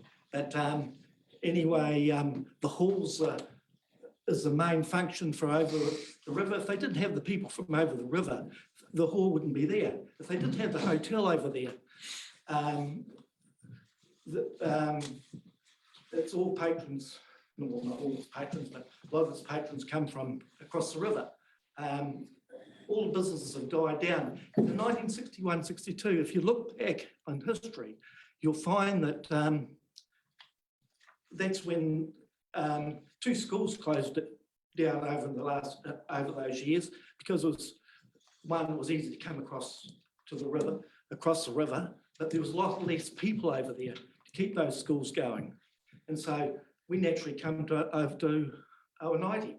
But now we've got the situation where if the bridges are closed down, we're going to have kids. I don't know where the hell they're going to go to school from over the river because Rangi's gone as well. Rangi's gone, and it's a hell of a long way to go around to Mangaweka the other way. And there's the other thing is that you've got to realise that the people from over the river have been interacting with the people from over the Aotearoa for since for 120 years. And if that goes, because I've got no faith in these bridges sort of getting rebuilt because they cost a hell of a lot of money. I went down there this morning to have a look. I could only only thing I could see was one of the couplings had been taken off. There's a bit of paint here and a bit of paint there, but there's nothing been undone to do testing. And anyway, I want to get off the bridge because I want to get back onto Aotearoa because I'm exactly like Gina Parks. I've been on a bit about Aotearoa for a little while, and I want Rangatiki to be made that keep Rangatiki beautiful. There's a sign down at the bridge down there this morning that I sort of say, "Welcome to Rangatiki." We want people to be going into Aotearoa and looking and thinking, what a neat little town we've got. But instead we've got a bloody rubbish dump. And it's not everybody, it's just a very small minority. And as I said the other day down at Rangatiki, when I went to a meeting at Arwestone where the chief executive was there, the guest speaker, talking about the Antarctic. And he was busy saying, when we go down, they go down to the Antarctic, they take all their rubbish away. Hell, why can't we be like that over here in New Zealand? Like in the North Island, in Rangatiki, in Aotearoa. And it's just terrible that the rubbish heap that you can see from the main road. That's all I've got to say. But I'm welcome to take questions. Thank you. I was anticipating a flock of questions there. Councillor Deputy Mayor Dave Wilson. Yeah, thank you, Your Worship. Thank you, James. Share your concerns on Aotearoa, but just coming back to the bridge, which you said you wanted to get off, and I take that point. Has it been, you shared a concern that the bridge may not be built? Has it been suggested to you that it would not be built? Well, we've got the situation of there has been bridges closed down before. Onapuni had a bridge down there once before. You've just got a bridge up at Mangariri that's very restricted. And admittedly, it only goes to one lot of farms, but that's come down over the years. I can even remember that, where people had to wait for that bridge to be rebuilt and they had to virtually stay there. I was talking to a girl the other day that she said they spent 2 years up the Kowtow Valley staying at relations places while the Mangariri Bridge was built. You know, we don't want that in these days. Those kids, kids go to sport and everything nowadays. They don't want to be going backwards and forwards around the other way. I realise the bridge is going to be closed for a little while while it's fixed up. I can't see, looking at it this morning, I can't see any way around it. Thank you. Was you, Councillor Lemon? No, I did not. I thought I saw somebody on this side of that room. Councillor Duncan. So thanks, James. I just wonder, some of the other submitters have also, in this vein, have suggested that beautification could start by planting on council land that's available or burns, etc. Is that something you'd support? Yeah, yes and no. Yes, but I don't want to be hiding stuff. Like I've got rubbish at home too. I've got to admit it. None of you can see it. But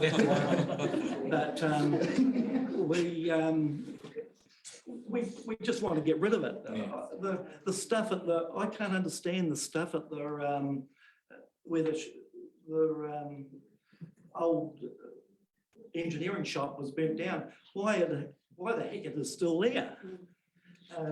It just beats me. Thank you. I think you've answered that question. Councillor Moore. I've got just a quick question for you, James, and the other submitters on the Tara Bridge. Given the public meeting at the Oanaiti Hall and the feedback from the engineers there and, what they said they were going to do, do you have any faith that what they said is going to happen? Because I think from the intention of this council anyway, is that the Otara Bridge needs to be fixed as soon as possible, but waiting on engineers' reports. But yeah, from what I'm getting from the feedback is there's not a lot of faith that that's going to happen. I've got faith that it's going.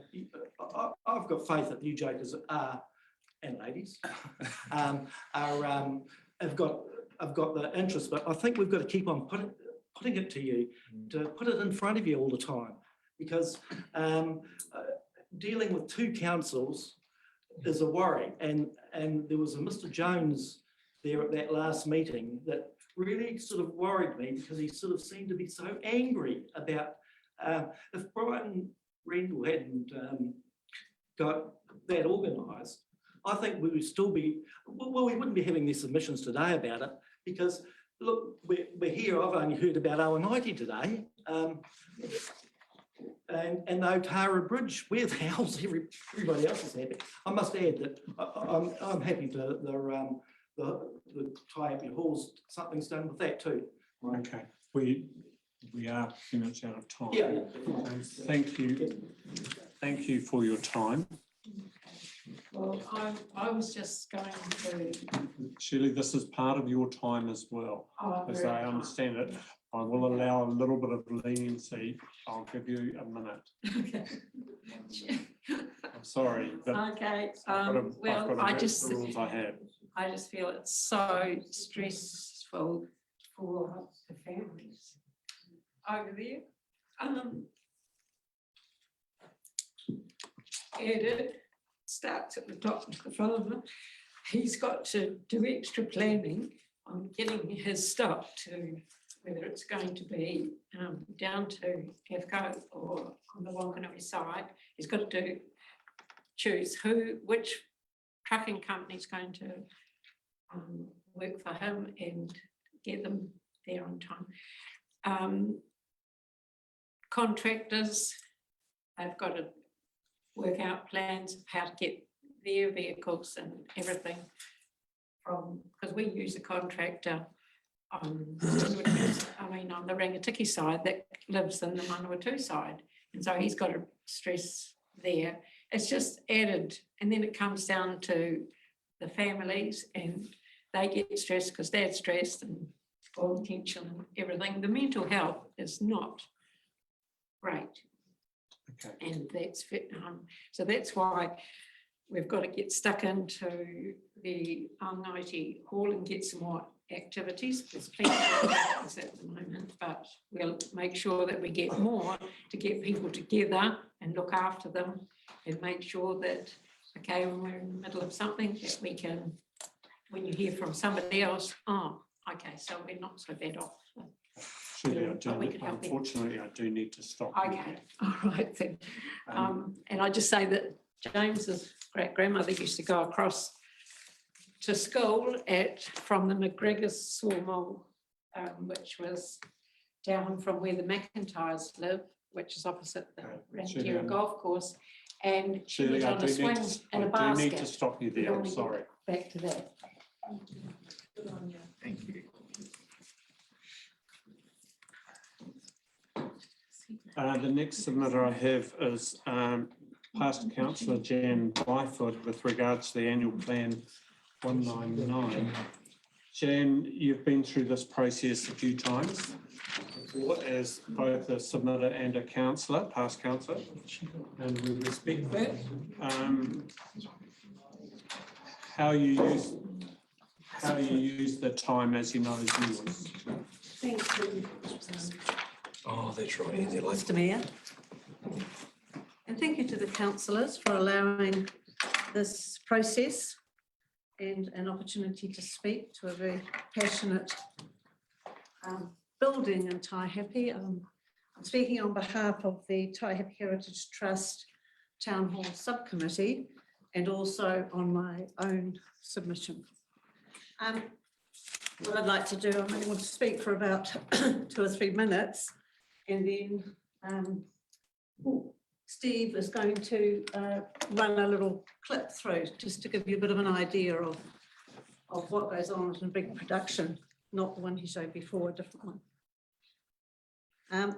This gracious 110-year-old building was built in a very sparsely populated area and considered fit for purpose then. What foresight the men and women, no doubt, at the time had anticipated the population growth and now serving a ward of 3,000 to 4,000, State Highway 1 traffic and still fit for purpose. This indicates it was a great design and there's much life in the old girl yet, and here at least. I want to emphasize the need for the size of the auditorium to remain, as the seating for 300 plus is essential in selling seats for shows to cover costs, if not a profit. Anything less would not attract the national shows such as the Royal Ballet, Symphony Orchestra, and other touring companies. And all of the shows have been so successful as they are so well supported by friends and families of locals, and just so many others, as you saw in some of Steve's clip earlier today. Geographically, Taihape is an ideal location. And I guess further proof is in the fact that Taihape Cinema has permission to show the latest movies shown at city venues at the same time, as they are not a threat to city sales. I hope you can understand what I'm saying about that. Okay. So that's a fair indication of the importance of Taihape to the outside world. So Taihape has real strategical value seen from major venue management systems and show providers. And I am sure this is the largest auditorium in the district, and that in itself must be a huge asset to the district. Another concern comes with the high-level concept plan. It's taking out toilets, changing toilet layouts, adding passageways and building breakout areas, increasing or decreasing room sizes. It would be interesting to know what the brief to the architects was and the cost already involved in that plan. We cannot emphasize more the need for user groups or individuals to be on the ground level of planning. And we ask that this is your priority. Rather than change for change's sake, more emphasis should be placed on future-proofing the building with obviously earthquake proofing, strengthening, maximum power outage, top IT facilities, good lighting, and effective heating in particular. These would give greater opportunity to the town hall usage. And you cannot but agree that this building is a stunning design and a great southern entrance to Taihape. Another major concern is retention of the information centre facilities on State Highway 1. We have a golden opportunity to sell the attributes of the district to the rest of the world. After all, we are the northern entrance to the Rangitikei. We have a window to the world and could work with great marketing and a passionate sales team, we could find our point of difference and become a go-to town and district, not a pass-through town and district. And I'm really pleased to hear about Mrs. Parks, who mentioned about Owenite, the opportunities that arise there. So our district's got a lot to offer. We need to use marketing strategies. Now, Steve has a film clip from TV1 of the Royal New Zealand Ballet visit to Taihape in 2001, which gives an insight into the behind the scenes of setting up a national show. There are some very interesting comments from the company worth viewing and taking note of.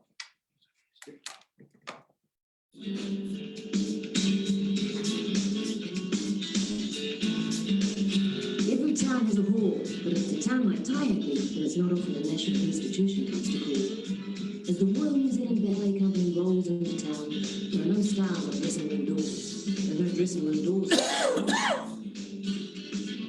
But the Floral Art Society are fitting up the hall of treat, and Main Street shopkeepers welcome the dancers with open arms.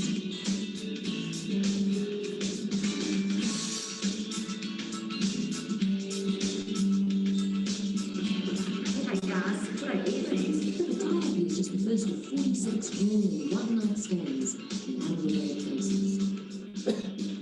Braving the rickety stages of rural New Zealand, the prima ballerinas are taking the modern arts to the heartland, putting the tutus back in town halls.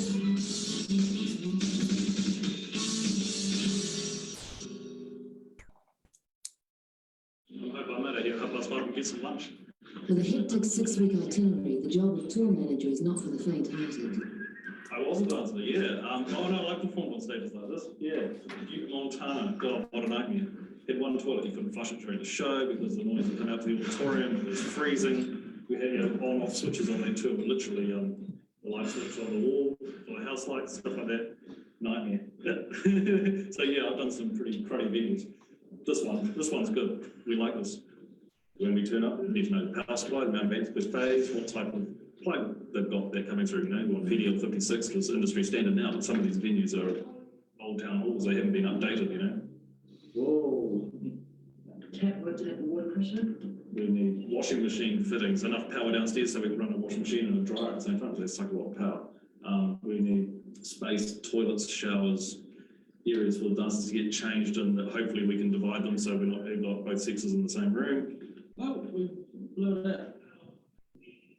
Rehearsal is already running well behind schedule when the hall's power supply decides to give up the ghost. So you have to do the rest of the rehearsal without music, sorry.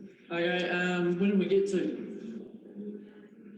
Jen, just be aware we're at 7 minutes. Yep. And the local Sparky responds to an emergency call to rescue the main power board. Wire went out. Yeah, so those are the fly. Yeah. These are obsolete. This drone is on time sucking down this place has got, but it's the biggest drone, but you know, so we're just trying to push the blood bit on that, you know. So, yeah, we're just going to try and wrap these up to as high as we can, safely, and then take it from there. What do you want to do? We're not going to get 400 people. There's one door here, yeah, it's open fire. Some people maybe. Don't move, you can't have ice creams. We're getting there, the refreshments are arriving, everybody's sort of getting to that mode. Anyone who panics will be shot. Oh, that's right. It'll be fine. Yeah, little simple things like running a power lead out of this front circuit here to the sound desk, so we're not overloading the backstage circuits, so that if we lose the lights, we at least hear the sound. So it'll be fine.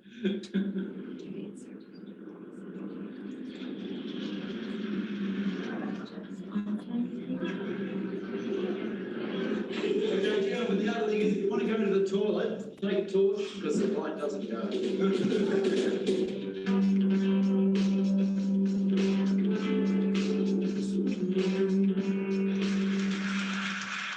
The aging power supply stands up to the rock music test. The tour kicks off with a great show and a town full of happy punters. Wasn't it fabulous? Small towns. Jan, you're up 1 minute left if you want questions. In their own little environments, a comfort zone. And we need to know what goes on in the rest of the world. And by bringing shows to town like this, helps to do that. Not just does that, but helps to do that. And I think that is absolutely vital. That was a good show, everybody. Yeah, Really, really great. This is two blurry chicks outside, man. They talk about working more doing all the muscles, the girl muscles. Yeah, or something in the first one. Just Any questions? Councillors, any questions? Can you, just from my point of view, there was something I may have missed. I just don't want to miss this. In terms of the upgrades that you required for the hall, so I have the power upgrades, and it was well illustrated. I have heating, I have lighting. Was there something else I missed? Oh, strengthening. Yeah, strengthening. IT, top IT facilities. That's what I was missing, thanks. I know we're out of time. Can I one quick one? Are you asking a question? Yeah. the question is, you're happy with the whole layout of the hall, the way it is? You just want all these improvements made to it?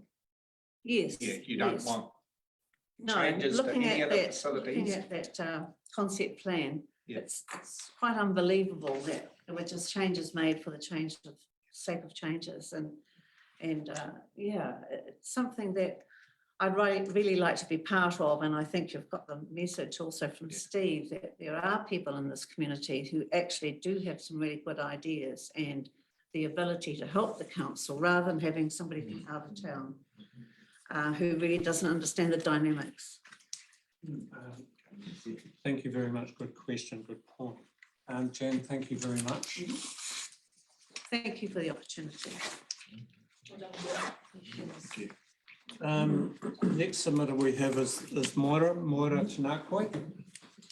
Do I come up? Certainly. Moira, in terms of the time, you have 10 minutes and how you use that time, which includes questions, is up to you. Right. Okay. Righty, he mihi mahana kia koutou, he mihi nui kia koutou to whānau o Taihape. Ko Aorangi te Manga, ko Hautapu te Awa, ko Opaia, kai iwi, Koroa Marae, ko te hapu o Hinitai, tu ope, tūturi tama, ko te iwi o Moka o Ngāti Tamakōpiri, aroha mai. Te rohi o Mokai Pātia Nui Tonu, no Taihape hau, ko Moira Raukawa Haskell toko ingoa, ko taimana o te runanga o Ngāti Tamakōpiri. So, kia ora. So my name is Moira Raukawa Haskell. I am the chairperson of Te Runanga o Ngāti Tamakōpiri. Just want to say that we are mana whenua of the rohi of the township of Taihape. So my submission is about yous not putting in Opaia and Kaiiwi. So, and when I put my submission in, I didn't know where I should put my submission. Can I sit? Thank you. I didn't know where to put my submission, so I had to put it under Taihape. Some of the questions there were basically probably not questions that we would do in terms of Opaia and Kaiiwi. So I just want to say I was, well, Tamakōpiri were, can I say, pissed off that you didn't put us in there, considering we are mana whenua of Taihape, of the township. So that was one of my points. My 2 points are, and I'm sure you all know that we're going through our Y claims at the moment, hopefully to be settled in at least a couple of years. But with the way that Parliament is and the elections and all that sort of things, we don't know. But we're looking at settling soon. So we are going to bring a considerable amount of finance into Mokai Pātia Nui. And I'm not sure if you know who Mokai Pātia Nui is. It consists of, to the south, Ngāti Hauati, to the west and up, Tamakōpiri, to the east is Whitikaupeka, and around the Mokai is Naita Ohoake. So that's 4 iwi that will bring in a considerable amount of money, prestige and mana to the rangitike. You also, I hopefully know that we're part of Ngā Punaro, which is the tile environmental space. The 4 iwi are in that. We've brought in about $10 million into the rangitike in the last 5 years. So I just want RDC, and there's another thing that I want you to do, is when you're putting buildings or when you're going to work on buildings within the township of Taihape, you make sure that you involve us.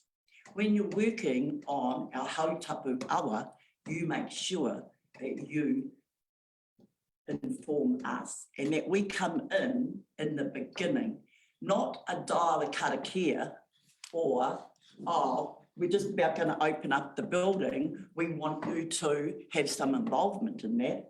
We don't want that. We want to be there, sitting at your table and doing your designing, doing everything that starts with what you are going to do. So it's only 5 minutes, but I think I've set our thing. We are mana whenua. We want our ōpaia, our marae, our tapakainga to be in that plan. Kia ora. Mora, first of all, are you happy to take some questions from councillors? Whether I can answer them or not is a different question. Questions, councillor Duncan first. Kia ora. Yeah. So Maura, just on that question of including ōpaia and kaiiwi, and you were talking about this document, and would you see that you would have a similar section as to what has been put in for more formal? Yeah. That's what you're looking for. Exactly. Thank you. Deputy Mayor. Probably purely my ignorance, and I'll apologise from the outset. Are you representing yourself or a greater body? So And that's my lack of understanding of the area. So as I said in my mihi, that I'm the chairperson of Te Runanga o Ngāti Tamakōpere. Ngāti Tamakōpere is the iwi, is the mana whenua iwi. That represents all the others that you have mentioned? Yes. Yeah. Well, no, I take that back, no. Four iwi, they have 4 chairs like probably any other board. And I represent Ngāti Tamakōpere, which is mana whenua. How should I say that to you? We are the land, we are the kaitiaki. Yeah, I understand the mana whenua. Of here. Yeah. Hawati, rata, whitikaupika around Mōwhongo. Nai te Ohoake around Mokai, around that area. Thank you. Any other questions? Councillor Moore. Do you not think that what we're doing here is embodying your opportunity to be in at the ground level? Like it is for all the other submitters today? We're not all the other submitters, mate. We're not just a submitter. No, you're getting me wrong here, but isn't this the opportunity for your organisation to be in at the ground, to be on at the ground level?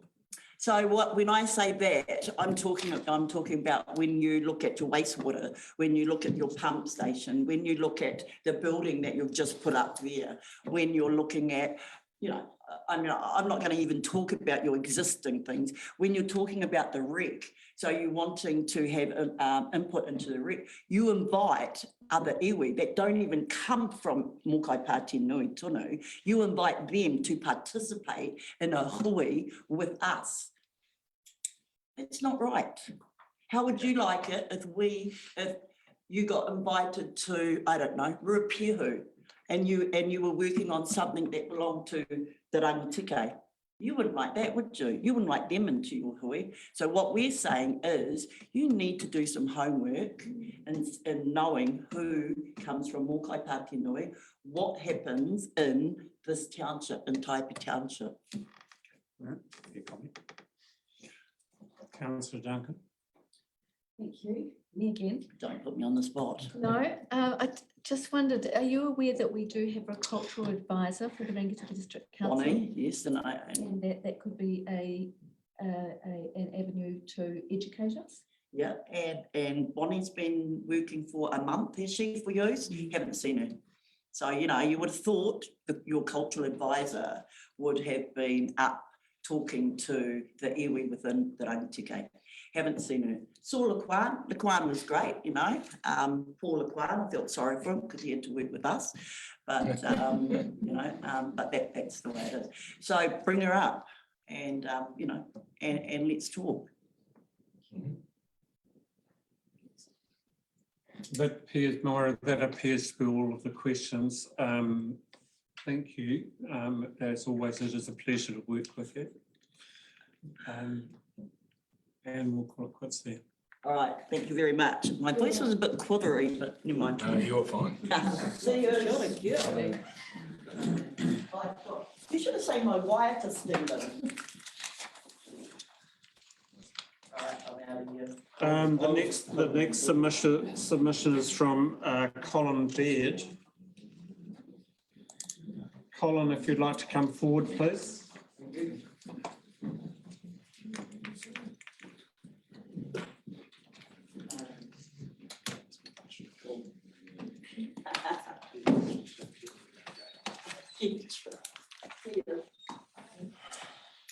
So Colin, you have 10 minutes. How you use that time is yours. And you're good to go? Well, thank you. Thank you for giving me the opportunity to come along and speak to you here in council this morning. Got a little problem here. Yeah. I'd firstly like to congratulate the council on the spatial plan. I thought it was very good. I thought it was it outlines where Taihape is at present, where it has been in the past, and an ambitious plan for the future.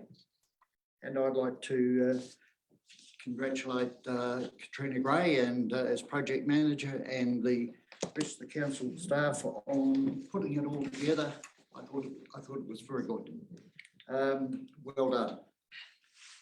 I was surprised to see that there are only 5 new homes have been built in Taihape in the last 9 years.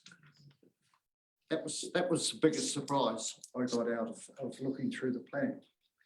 I think Taihape community is quite clear on the need for more housing, both to rent and to own. Growth areas need to be developed in Taihape for more housing. To cope with the proposed growth of 200 extra houses by 2050, and I think that's a fairly generous figure that we're looking at there, as outlined in the plan, we will have to look outside of the existing town boundaries. Do we go north or do we go south? I'd like to put a bit of a plug in for going north. I put the expansion of housing in my submission as a priority. We're here in Taihape. I know of instances where workers have left town because there was no houses available to rent or to own. And I think the housing has to go hand in hand with the growth of businesses in the town too. And we have some excellent businesses here in Taihape, employing quite a lot of people. We do need to be able to encourage other businesses to come and have areas suitable for them. And I think the sale yards area is an area that could be developed in that direction. I live in Jones's Road at the north end of Taihape, and we love it there. We've been there 23 years. Margaret and I own just on 5 hectares there. It was originally known as Railway Farm. And on the area where we lived, there was originally 13 railway houses. When the railways downscaled in the late 1980s, in their wisdom, they picked up those 13 houses and sold them off for removal. So they're gone. There's still bits of the old Tarsiel roads and what have you there. In your plan, you have identified this area as suitable for residential expansion. I have been asked at times by people who have approached me wanting to buy a section of that land for them to build their own houses on. And I have felt a bit awful at times, but I have turned them down because I don't want to see that area of land developed willy-nilly with someone building a house here and someone building a house there. I would like to see a complete development, housing development on the 2.5 hectares in the front of our property.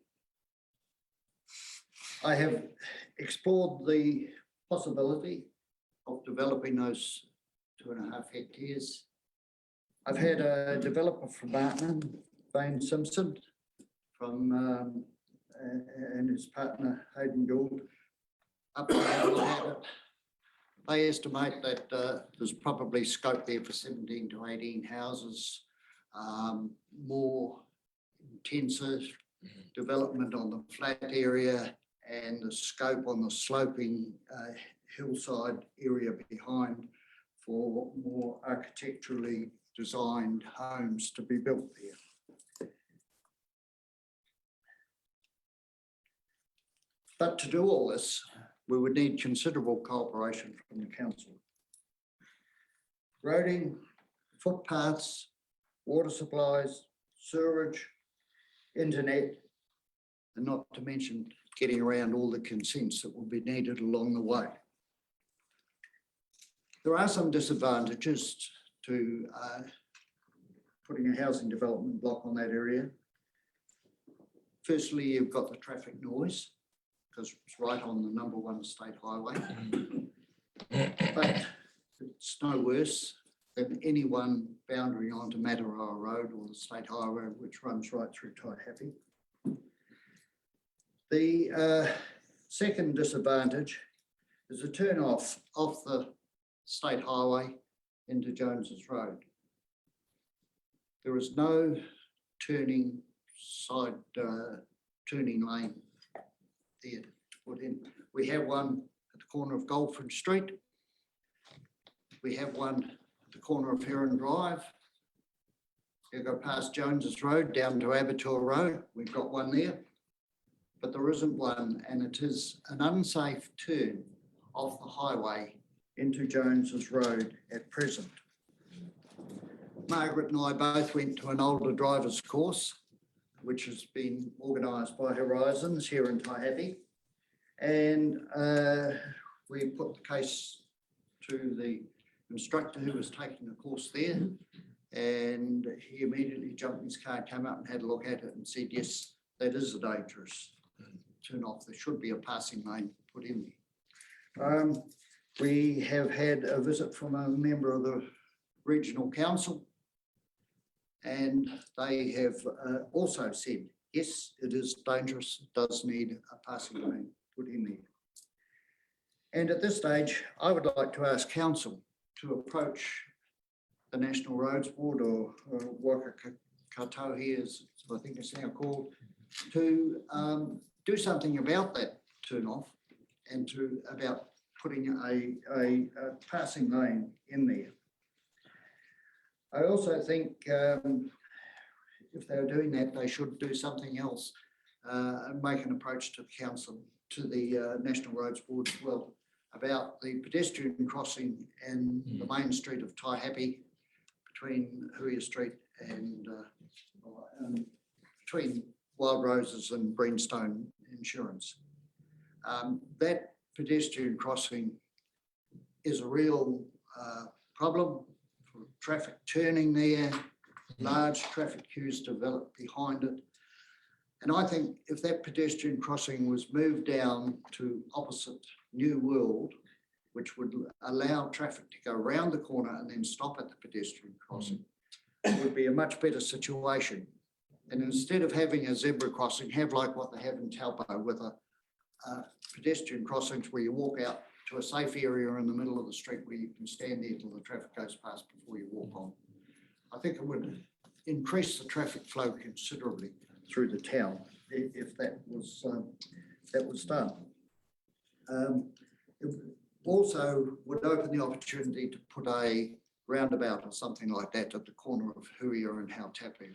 We've got about a minute left if you want questions. Just one more point I'll make.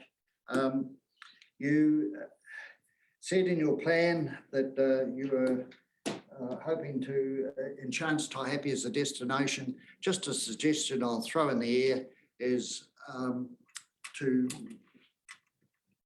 attract people here would be to put up a treetop walk. We've got some excellent situations for a treetop walk, both in Mount Stewart and Papakai Park. We have some marvellous big standing trees in the area, and to explore putting a treetop walk as an attraction to the town would be a suggestion. Thank you. One sort of major question in terms of clarification. You're talking about the development of Jones Road, which property you own, and I'm well aware because I've facilitated those conversations. Yes. Are you, when you're saying you want council's help in terms of the infrastructure is normally put in by the developer. Are you suggesting that you want council to buy the land and develop it? Or are you suggesting that you want a shared development agreement between council and yourself? What are you asking for here? I'm not asking for council to buy the land, but that would be a possibility, and then put it in the hands of a developer. We would be prepared to sell that area of land to a developer if there was a developed plan put in place. And people look at it as quite big money to be spent, and we haven't pushed it that far yet. But you're aware then that the development would be an agreement between you and the purchaser in terms of that infrastructure, isn't it? yes, I am aware of that. Yes. Any further questions, councillors? Colin, thank you very much for your time. Very good. Thank you.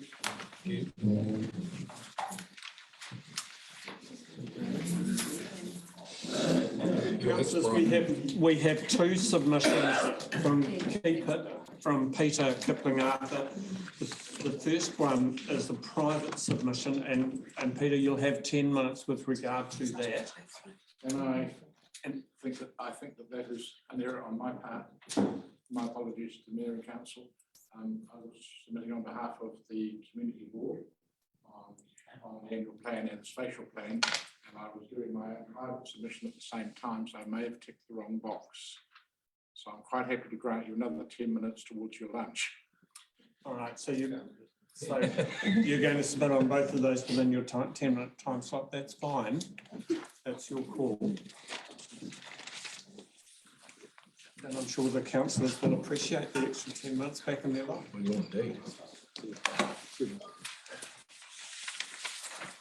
So, just to clarify, I'm speaking on behalf of the annual plan, then I'll just go to the spatial plan all within 10 minutes, I hope.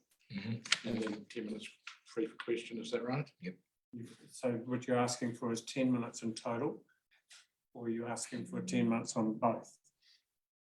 10 minutes in total. Okay, that's fine. I'll let you know when you've got a minute to go in case you want questions. Thank you, Peter. That time's yours. Go for it. It's been quite interesting sitting here. A few of those come from the back, particularly those from ONIT. The community board has tried to go out to all the rural areas within its bounds. We run from ONIT as a community board up to Turirokawa, Papanui, and out to Mawhama and beyond.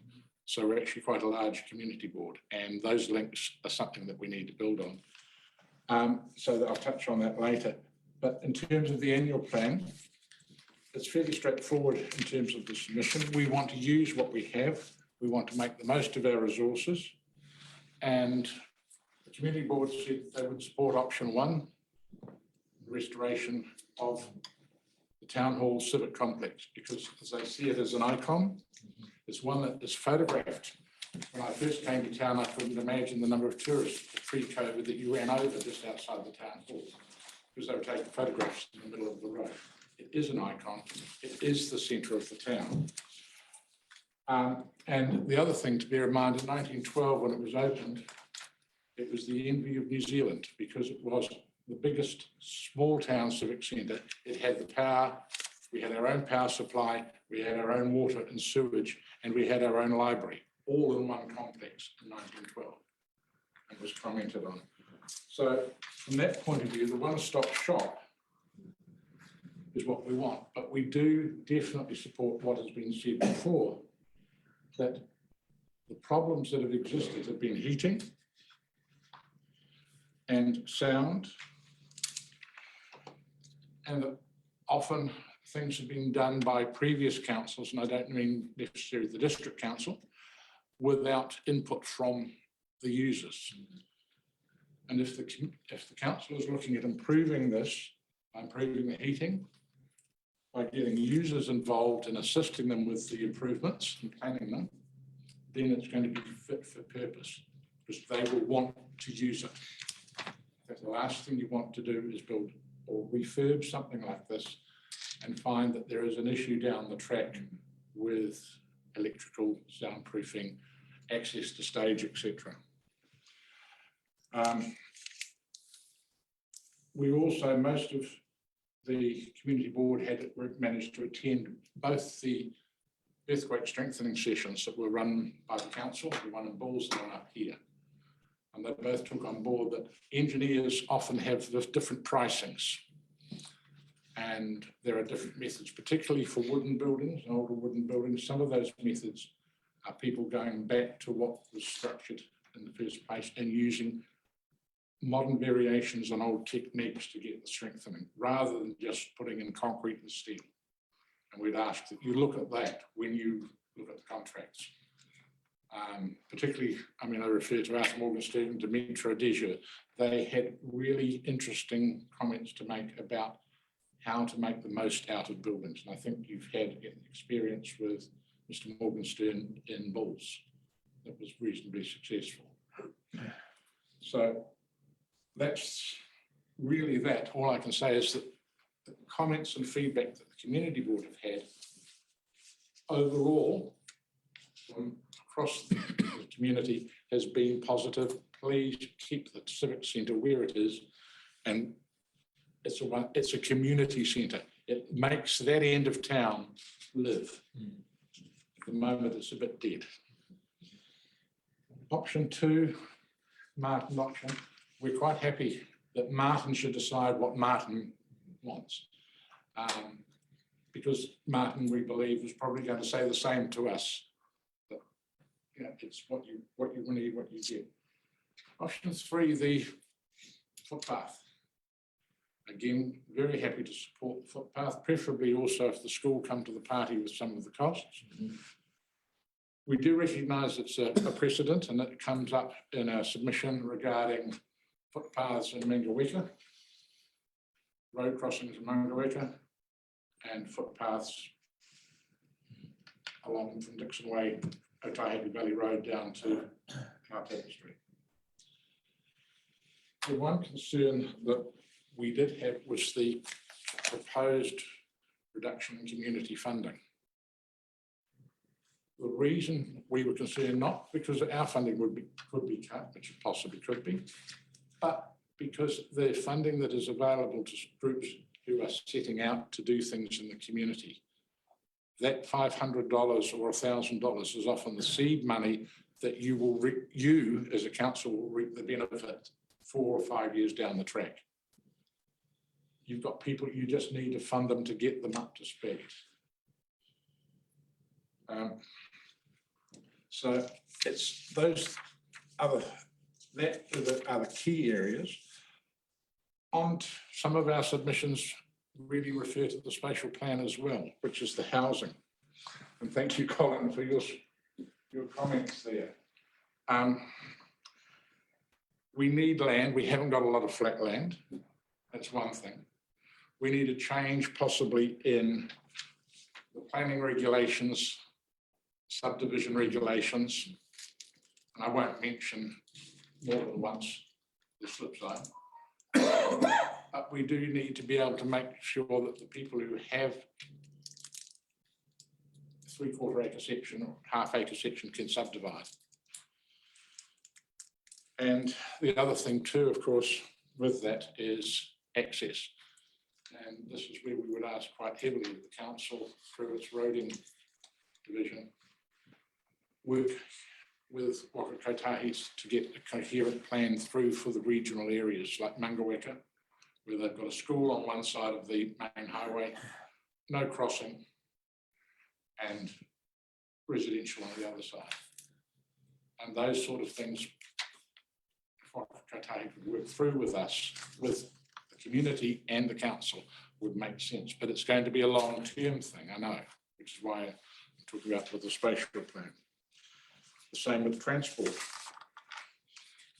My ears and the ears of most of my members, including the gentleman sat behind me, sometimes gives out tickets, has been blown by, over the last few weeks, the amount of transport going through our town with the road shut over February, March.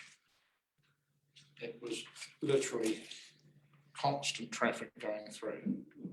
And that put pressure on the pedestrian crossings that Collins mentioned. It's put a pressure on the businesses because they were busy, but they couldn't staff themselves. Some of the restaurants, cafes were shutting at 2 o'clock because they had no staff. They had no staff because there's no houses. And so it becomes a vicious circle. So people drive through. ONIT's raised its issue with roading and transport and safety, and I think that's a regional thing. But maybe we need to sort of work more with a unified approach on that. The parks and reserves in the spatial plan, we agreed that that was one of the things we wanted to keep going. The fact that Mount Stewart, Papakai bushwalks are fabulous. And I would again thank the council for Craig Pocock's workshop that he held several weeks ago here.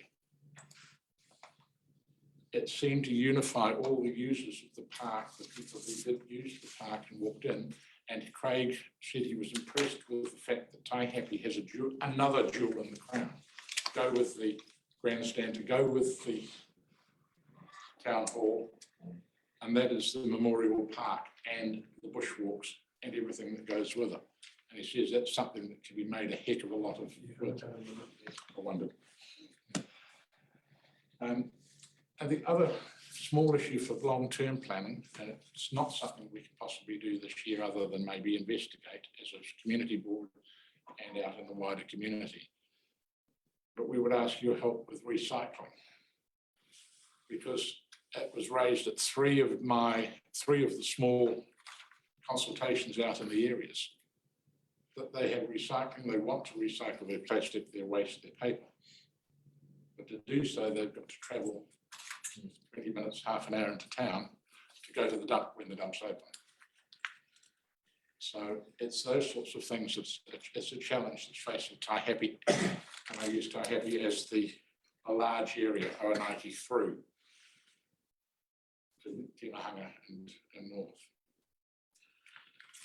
But thank you for your time for listening, even in the slightly warmer room. You've got about half a minute left, which could be a couple of questions. Just from memory, I have read all the submissions, of course, but I'm not sure that in your submission you referred to the slip zone of West Taihape Slide formally. Can you just quickly illustrate very, very quickly what your reference in your oral submission is? Well, as my understanding was when the slip zone was first instituted back in the mid-1960s, Paradise Terrace development. There was a slip zone put in place because the ground was felt to be moving. There have been discussions with earthquake commissions on this.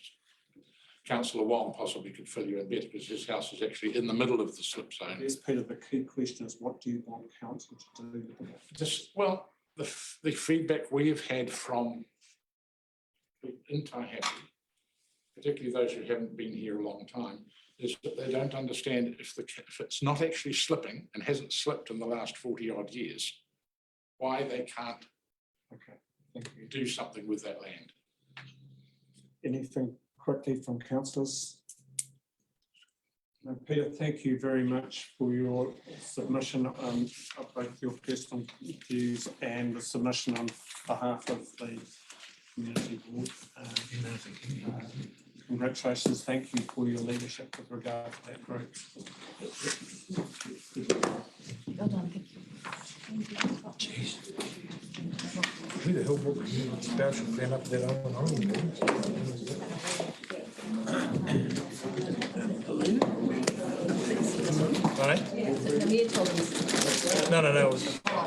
Councillors, please retake your seats.